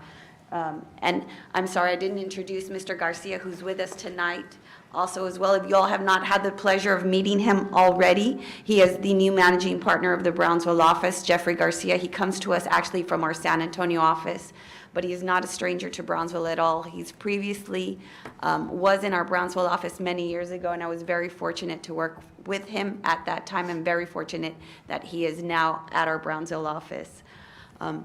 Coming back onto the overview of our national firm, we do have 48 years of collection experience. We have over 1,000 employees in 49 offices, including 120 attorneys. But our local team consists of 27 individuals who are located in our Brownsville office, and these are the individuals who have and work on the district's collections throughout all of the years that we have been fortunate enough to represent the district. Our office in Brownsville has been in operation since 1983, And like we said, we've got 27 full-time employees. Some of our senior staff members there have about, I want to say 28, 29 years of service. We have at least 5 or 6 individuals there.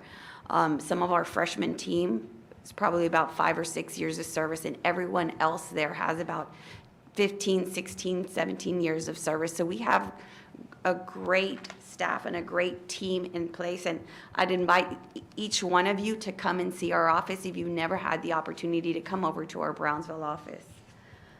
Some of the services that we provide to the district, of course, collection of the delinquent property taxes. We also provide legislative support and bankruptcy representation. If for some reason or another there is a bankruptcy that is filed on any account, we do have a bankruptcy division that handles all of that.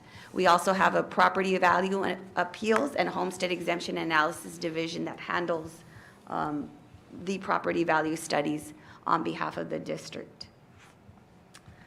Every year on July 1st, we are turned over accounts for the preceding year taxes that were sent out. Prior to that, the year before that, there is a timeline and a collection process that is detailed. On January 1st of every year, the tax lien attaches to the property. Come July 25th, that appraisal roll gets certified. I know some of these things look misspelled, but it was not misspelled when we, I don't know what's going on. Yeah. Come August and September, the tax rate and budget is adopted. At that point in October, the tax bills are sent out. By February 1st, there is a delinquency that attaches. And on April 1st, business personal property taxes are turned over to our office, and real property taxes are turned over to our office for collections on July 1st. Every year, though, we conduct mailings on behalf of the district. We make and attempt contact with taxpayers through those mailings, whether they contact us or we initiate phone calls to them. One of the biggest things that questions that we receive from property owners when they contact us is whether they can enter into a payment agreement. Payment agreements are always welcome. Actually, we encourage that. We understand that individuals also come into situations where payment of taxes cannot be made in full, but we discuss agreements with these individuals so that they can try to get these accounts paid up in full for all of the taxes that are owed to the district. In speaking with these individuals, we also talk to them and see if they are not able to possibly apply for any exemptions that they may be entitled to under the law. We have so many individuals that we come to realize that they are not aware that they can qualify for a homestead exemption. What we do is we, at that point, direct them over to the appraisal district, as they are the entity responsible for reviewing the homestead exemption applications and granting of those exemptions. The same for individuals who qualify for a possible over 65 exemption if their property is being utilized as a homestead and they are of age 65. We also direct them over to the appraisal district so that they can contact them. So many times we've learned not to judge a book by its cover. So we've gotten to the point where we just ask an individual, how old are you? We try not to say, well, I think you're 65, you should go over to the appraisal district, because that's gotten us into problems a couple of times. Moving on, this is a snapshot of the status of all of the accounts currently on the delinquent tax roll for the district. As you can see here, we have about, over $2 million that are currently in lawsuits.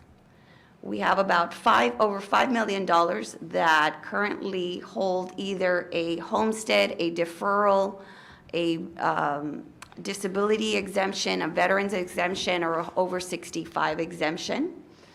We have about $238,000 in accounts that are currently on delinquent payment agreements. And we have, let me see, we have a few accounts there. Well, actually not a few. We actually have about over 1 million accounts that are, by statute, we are only allowed to proceed on personal property accounts 4 years. There's a 4-year statute of limitation, so 4 years from the date that the personal property becomes delinquent. So any accounts that are precede the 2020 year, because after that the statute of limitations arises, or any account that's less than $25 is also listed on there. So those are those are accounts that are sitting on the roll that unfortunately we do not proceed on because the statute of limitations has either arisen or because it's such a small amount, we usually allow for them to multiply and then at some point make collection efforts on them. Does anybody have any questions so far, any of these slides? That piece was that $1 million piece? Yes. That older debt piece, and that will never be collected? So realistically, yes, it's uncollectible accounts because there will be some accounts that will come to fruition. Sometimes you get some real property accounts that have such a minimal value that the delinquency and the appraisal of it accumulates just such a small amount. So usually any account less than $25, and you'd be surprised that there are some accounts that are out there. But those accounts, those business personal property accounts that I spoke of, there is a 10-year limitation period that allows us to purge them off of the tax roll. So every year we are mindful of that, and as that 10-year limitations period comes up, we do direct the tax office to purge them from the roll. But yes, they're really uncollectible accounts at that point. Thank you. They're either businesses that went out of business, they were corporations that no longer exist, that we do not go after because really there's no property there to collect from or make a collection attempts for. Thank you. Now, what else have we done during this time period for the district? Well, we actually mailed out 13,600 letters. We've filed over 212 lawsuits. We conducted 40 properties and at tax sale, prepared them for tax sale. Now, that doesn't mean all 40 properties went to sell. We give a property owner every opportunity to come into our office and to discuss an agreement. And usually, we have not, I will add, we do not sell any properties that are homesteads. We currently have 360 pending lawsuits on behalf of the district. And during this reporting period, I can tell you that we collected over $2 million on behalf of the district through all of these efforts. So going back to that homestead comment you made, so if we have a delinquency on a homestead, does the lien just stay indefinitely until the property sells? Well, so we do make other collection efforts. So what happens is if a property is a homestead and we recognize there's an individual living on the property, that property does not proceed to sell. We make every attempt to get that property owner into an agreement so that, because we actually will file a lawsuit on a property that has a homestead if it gets to the point where all of our other collection efforts haven't been fruitful. And then what we would do is probably abstract that judgment, but it would not proceed to sell. And it would just live on. Do we have a number of how much that represents? Is that part of that $1 million piece of the pie that just is out there with an abstract judgment? Correct. But for the most part, we work with the property owner to get them into an agreement because what we don't want is that to sit there. So we make every effort with them to get into an agreement that works with them so that they can get this paid off. Because what they do recognize is that at some point, that property can be sold. And that delinquency continues to accumulate. Penalties, interest, attorney's fees all continue to add on to that property. So we do make every effort to enter into an agreement with the property owner because they come to recognize, just looking at the tax bill, how much that can accumulate. Well, they're frozen, right? They can't do anything with it until. Correct. Thank you. Now, this is a snapshot of all the preceding years. I'm sorry, the preceding year and the year that we are currently on so that you can get a reflection of that middle graph there shows the reporting period and what we did the year previous and what we're currently working on. So as of July 1st of 2024 through the date of January 31st of 2025, we've got that last graph. We, of course, are not finished off with this year. That will continue to accumulate. We have a work plan in place for Harlingen CISD, and we continue to monitor that and move forward every day through our collection efforts, be it through mailings, phone calls, filing lawsuits, and making contacts with the individuals and emphasizing the need for either payment in full or an agreement so that they can get this paid off. One of the things I did want to point out was the number of refunds that we are now seeing. This is such a high increase. We attributed that to the homestead exemptions that people are now becoming aware of. There was an increase in previous years from a $40,000 homestead exemption to now a $100,000 homestead exemption. And as people are applying for these exemptions, they can retroactively get an exemption for previous year. And we are seeing that if they've already paid the taxes, there is a large number of refunds that are now being paid out because of those exemptions. The only thing with that homestead exemption statute that has now increased, it does have a clause in place where that will come to end in 2026. Correct. There is legislation in place right now that is proposed to increase that homestead exemption. So people are very mindful of now that there's increases in property values, and they are visiting with the appraisal district, and so they are becoming aware of those homestead exemptions, and that's a large large tribute to why we're seeing such a large number of refunds now. So help me understand these buckets. So this 2.4 million, this is still delinquent from 2 years ago? So this 2.4 million piece? Actually, the delinquent levy, if you look at the bottom, the delinquent levy was $4,243,000. The blue represents the base tax of what was collected, and the gray, the gray area indicates the penalty and interest. So that is the total of what was collected, the 2.4 million. Of the 4.1. Right. Okay. The 2.4, the 2,359,000 is actually just broken down there if you add those three numbers. So what happens is that refunds come out of your tax delinquents, your delinquency collections. So if any delinquents are collected, refunds are paid out from that rather than coming to the district and asking them for that money back. So we just broke it down so that you see the total delinquency of 2.4. That is how it's broken down.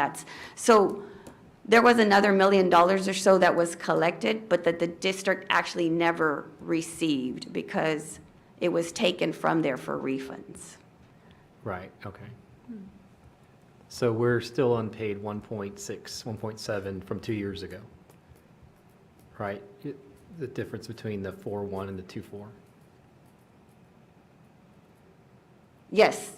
So the first graph is the July 1st of 2022 through 2023 reporting period, and then the second graph is the reporting period that we before you tonight.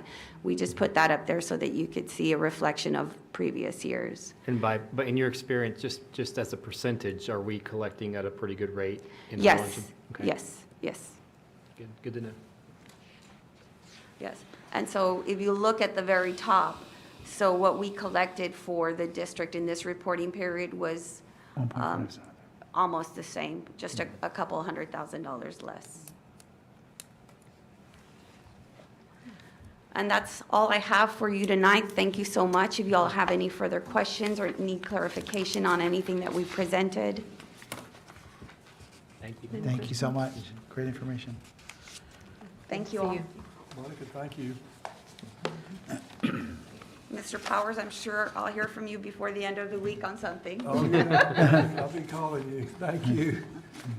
Thank you for all y'all's hard work through all the years that you've done, and I think, what do we have, what's our collection rate? It's 90% what? So the current and delinquent collections combined always reach 99% at Harlingen CISD. So we're very proud of that. Every year we're fortunate to be the team leaders of our Brownsville office, 27 great employees with over, if we added it all up, it'd be in the thousands of years of experience. So again, we're just fortunate to be here as a leader to represent our team, and every year they produce great results for Harlingen CISD. 98, 99% is pretty hard to beat, so thank you for all your hard work. Thank you, guys. Appreciate it. Thank you. Thank you. Okay, our next item on the agenda is D, consideration and approval of monthly tax collections. Ida Ambriz. Thank you, Mr. President, board members, Superintendent Dr. Corton, senior team, and members of the audience. So tonight I will be presenting to you our tax collection report for the month of February 2025. And if you look at our report, we have collected, as of the end of February, $41.2 billion from our property tax collections. And if you do see our tax collection rate there, and I know that's the question that you just asked right now, we're currently at 88.6%. If you compare that to our percentage last year at this time, it was 87.6. So we're up by 1%, and we're continuing on to hit that 98% collection rate. If you look on the second page there, we do have our monthly recap of what the daily deposits look like for the month of February. In total, for our maintenance, our general operating, we collected $2.1 million. And for our interest and sinking, we collected $468,000 for a grand total of $2.6 million for the month of February. Are there any questions on our tax collection? Okay. All right, there's no questions. Let's move on to item E, consideration for approval of monthly. Well, we have to, that's an action item, no? Yes. Yeah. Oh, I'm sorry. I'm sorry. Excuse me. Administration It's does okay. recommend the board to approve the monthly tax Move collection. approval of monthly tax collections as presented. Second. I'm sorry, apologize. You're good. Motion by Dr. Pettis, second by Dr. Muniz. Any further discussion? All those in favor signify by saying aye. Aye. Aye. Motion passes. Next item is consideration for approval of monthly financials. Ms. Ambriz. Thank you, Mr. President, board members, Superintendent Dr. Corton, senior team, and members of the audience. Tonight, I'll be presenting to you the financial statements for the month of February 28, 2025. On the first page, for our balance sheet, we have our three funds: general fund, food service fund, and debt service fund. In the very first column, that you'll see our general fund balance sheet. We completed the month of February with $37.1 million in total assets. Liabilities were $19.5, and our fund balance at the end of February was $17.5 million. I do want to point out that even though our fund balance did take a little dip this month, there were a couple of factors that attributed to that. And one was, according to our state payment plan, for the month of February, we received only $6 million, where normally we receive $12 million in state funding. So that was a 50% decrease in the state funding for that month. In addition to that, we also had our bond payments for the month of February. And so that was a $1.6 million payout out of the general operating fund. We definitely do anticipate for this fund balance to increase again at the end of March. Moving on to our food service, we had total assets of $12.8 million, total liabilities $3.5, and total fund balance was $9.3 million. For our debt service, we had total assets of $9.7 million, total liabilities of $5.2 million, providing us a fund balance of $4.5 million for debt service fund.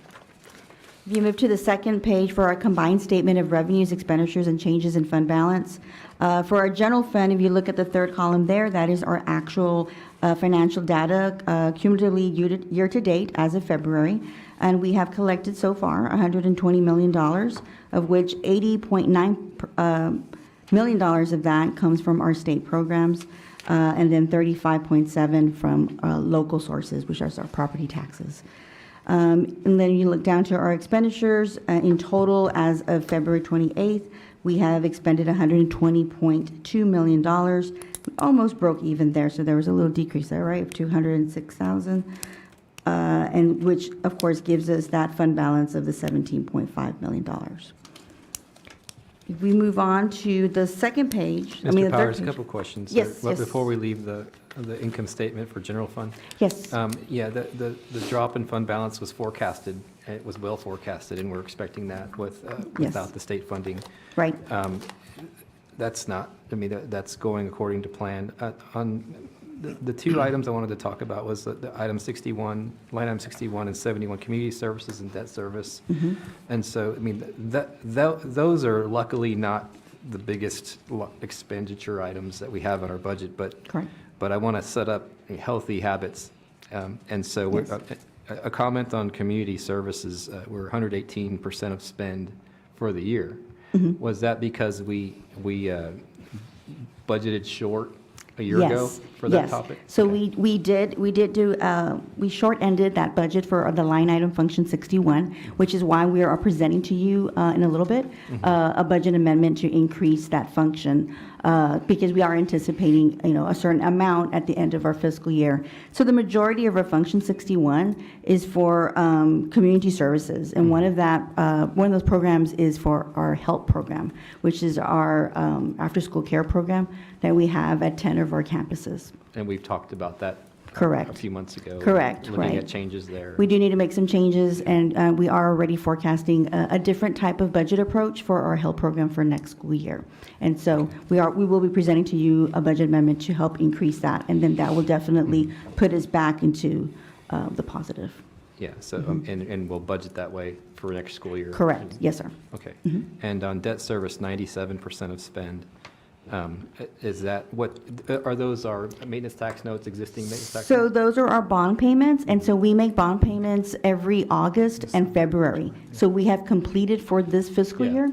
So that's a good thing. We didn't- Yes, absolutely. We saved some money there. Absolutely. If we do need to increase this a little bit, it would be probably for some of our lease payments that, as we do our calculations for year end, we may actually consume that last 7% that's still remaining there. Okay.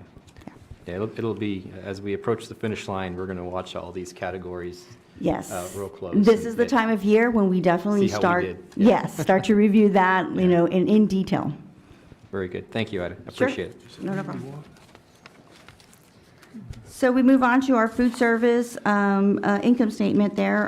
Again, third column is our actual, and we have received so far, as of February, $7.1 million.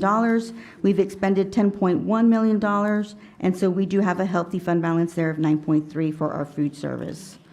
And then lastly, we have our debt service revenues and expenditures, of which we have already collected $9.7 million in our debt service fund. We've expended 9.1, majority of that being our bond payments, right? And we have a fund balance of $4.5 million. So that's looking pretty good for us right now. Are there any other questions in regards to our financial statements for February? So same question on debt service. We're done with debt, with payments this Yes, school year? Okay. yes, yeah. We've already done August and February, so Thank we're doing good there.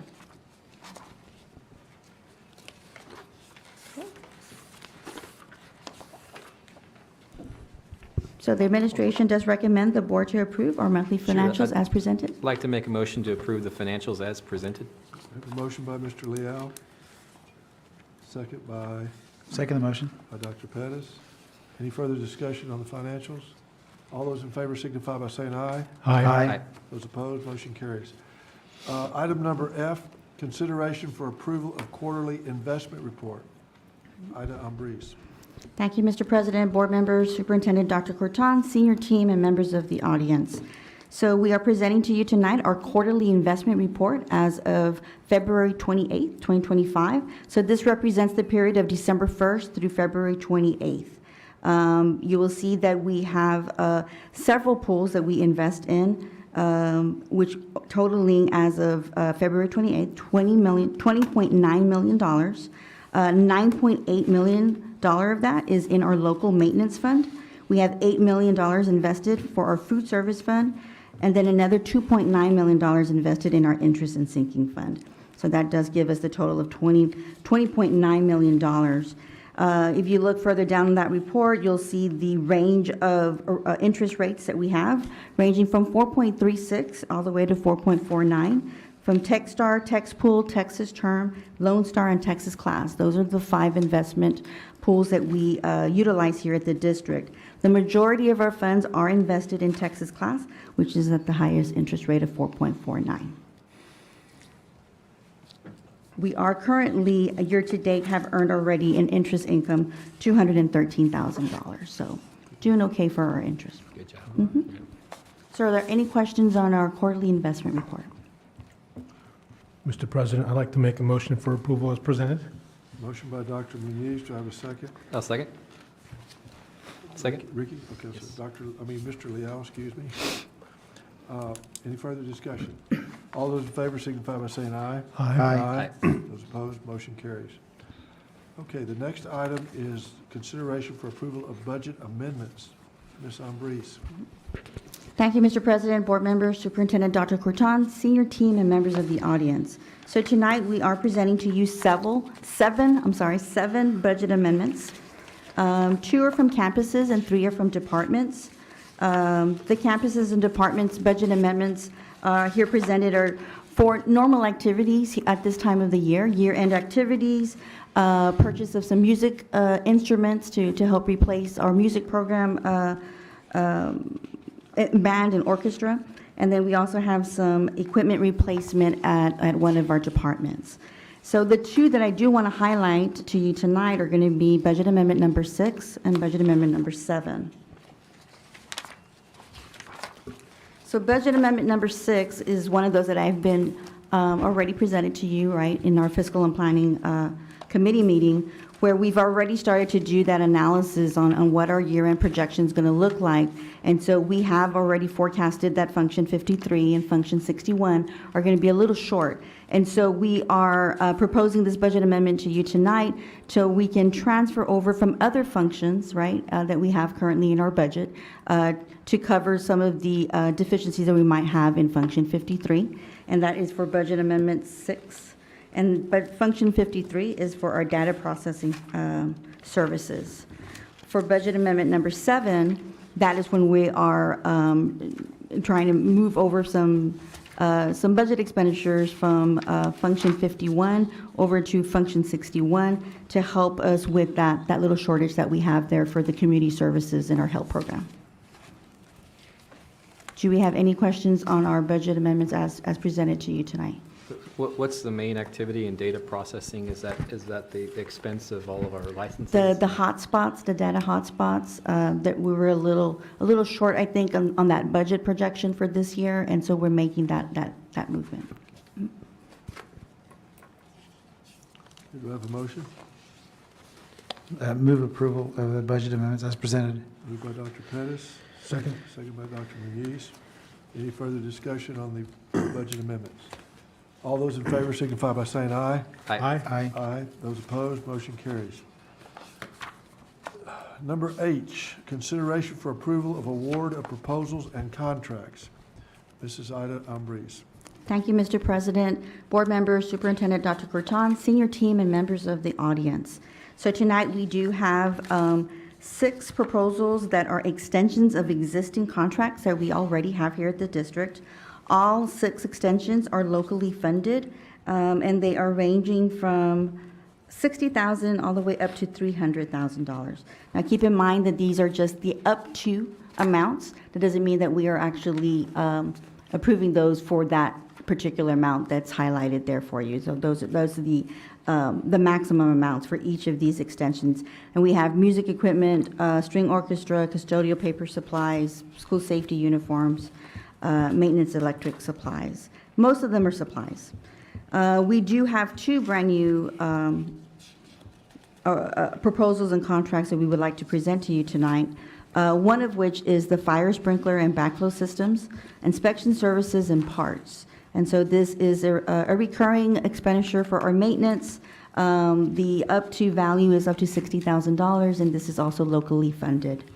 And then lastly, we do have our eSchool Plus and Cognos Analytics renewal. This is with Power School, and this is the program that we use for budgeting and finance and human services. So important to renew this contract, and this one is up to $157,000, and it is locally funded. Do we have any questions? All right. Do I have a motion for consideration and approval of award of proposals and contracts? Motion to approve as presented. All right, motion by Mr. Leal. Second. Second by Dr. Muniz. All those in favor signify by saying aye. Aye. Aye. Those opposed, motion carries. Okay, the last item is consideration for rejection of bids for Harlingen CISD new marquees at various campuses. Phase 2, bid number CNST 0225. Ida Umbris. Thank you, Mr. President, board members, Superintendent Dr. Corton, senior team, and members of the audience. So we are recommending that the board reject the bid for new marquees at various campuses, Phase 2 bid. I do want to note to the board that these campuses already have a marquee, and it is in good working condition. We were hoping to have this proposal to do upgrades to those marquees. Unfortunately, we only received one proposal that came in, which was over our estimated budget that we had for the marquees. So at this time, we would like to recommend the board reject this bid for the new marquees. Mr. President, move to reject the bids for the Harlingen CISD marquees at various campuses, Phase 2 bid, number CNS 10225. Motion by Dr. Pettis. Do I have a second? Second. Second by Mr. Leal. Any further discussion? All those in favor signify by saying aye. Aye. Those opposed, motion carries. Item 11, matters relating to district operations, facilities and committee report. Mr. Oscar Tapia. Thank you, Board President Powers, members of the board, Dr. Corton, and audience. On March 4th, we held the Facilities and Safety Committee meeting. First item we discussed was a school safety update from Mr. Castillo. He told us he met with the Safety Subcommittee meeting on February 2025. Items they discussed was the subcommittee was provided a general overview of the intruder detection audit process, along with a review of recent audit reports. They also discussed an update on the newly created Texas DPS Behavioral Threat Assessment Management Team, where this team, the regional team, will involve community stakeholders from various mental health and public safety, as well as school safety entities. And HCISD's participation will be an extension of our existing district threat assessment program, and will further leverage local, state, federal partnerships for timely and efficient threat reviews and mitigation efforts. So that's what the committee discussed, and Mr. Castillo just gave an update of that report. Moving on to the grant and safety funded projects from TEA. We had the amphitheater update on Lee Means. We're about 76% complete. Work continues with painting and sidewalk, site work, electrical work. The restroom building in the back has a lot of the fixtures installed and the doors and things like that, and they're continuing to work on the landscaping on the site. On the emergency responders communications enhancement systems, overall we're about 50% complete. We've done a lot of wiring at 13 schools, completed new antennas at those schools as well, and they continue installing new wiring and new antennas at 6 other schools. And they've also invited the fire department to start testing a couple of schools with the BDAs on their functionality and make sure that they work and that there are no dead spots. And they're working with the city fire department to do those inspections. On the TRE projects, we have the Bonham Elementary Playground. Back when we had the meeting, we were about 10% complete. Notice to proceed had been issued, construction site has been mobilized, demolition has occurred, and so they're already starting to build the site up for the new asphalt surface. On the chiller liner replacement, it's at the administration annex across the street. They've already finished the second floor. They just finished the half of the bottom floor. So during the spring break, they're mobilizing to clear that out. The departments have moved back in, so we're in the last phase of moving child department out to do that last section. On the locker rooms, AC units for South, there was 5 units to be installed. During the spring break, they did the girls' side with 2 units. And so there's 3 pending, and they'll be working weekends after school to install the other 3. And on the new marquees, obviously, we just, well, this is the one that's going on right now. We're 60% complete. We've completed Lamar, Bowie, and Bonham, and now they're working at Memorial. And then I presented a change order in the amount of $1,052 for the Lee Means Amphitheater project for some expansion bolts and metal trim work at a masonry area around the rerouted chiller pipes. And also presented the doors and windows project, a $25,000 unused contingency credit back to the district to bring that contract amount down from $659,000 to $68, down to $634,268. So we'll get that money credited back to us. And then item B, finished the meeting with giving a construction financial report update for the Musk Foundation funds, TEA funds, and the TRE funds. So at this time, I'll defer to our Facility Safety Chair, Vice Chair, to add any additional comments or for any questions.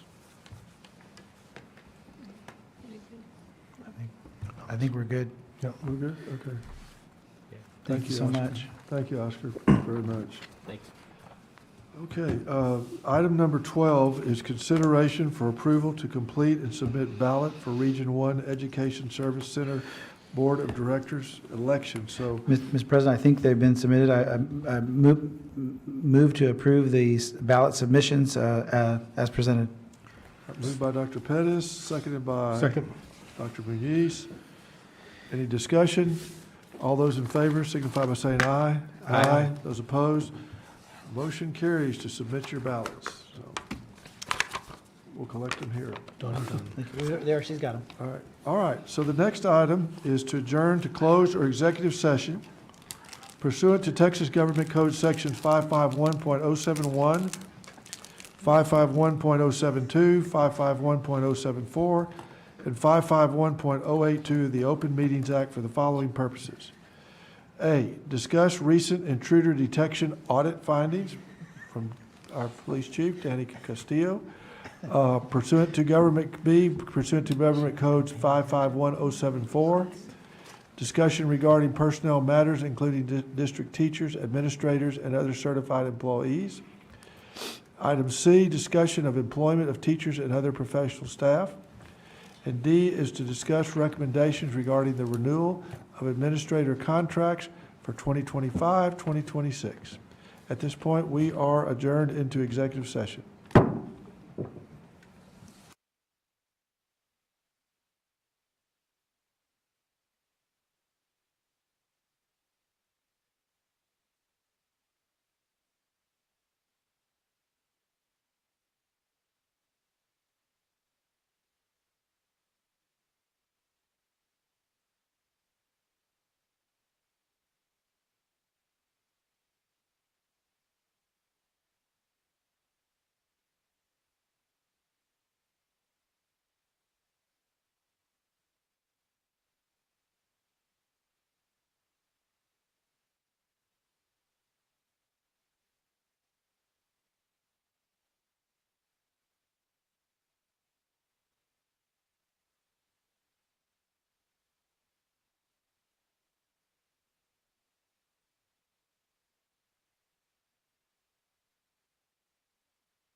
Greg wants to go home. Yeah. You heard me. Yeah.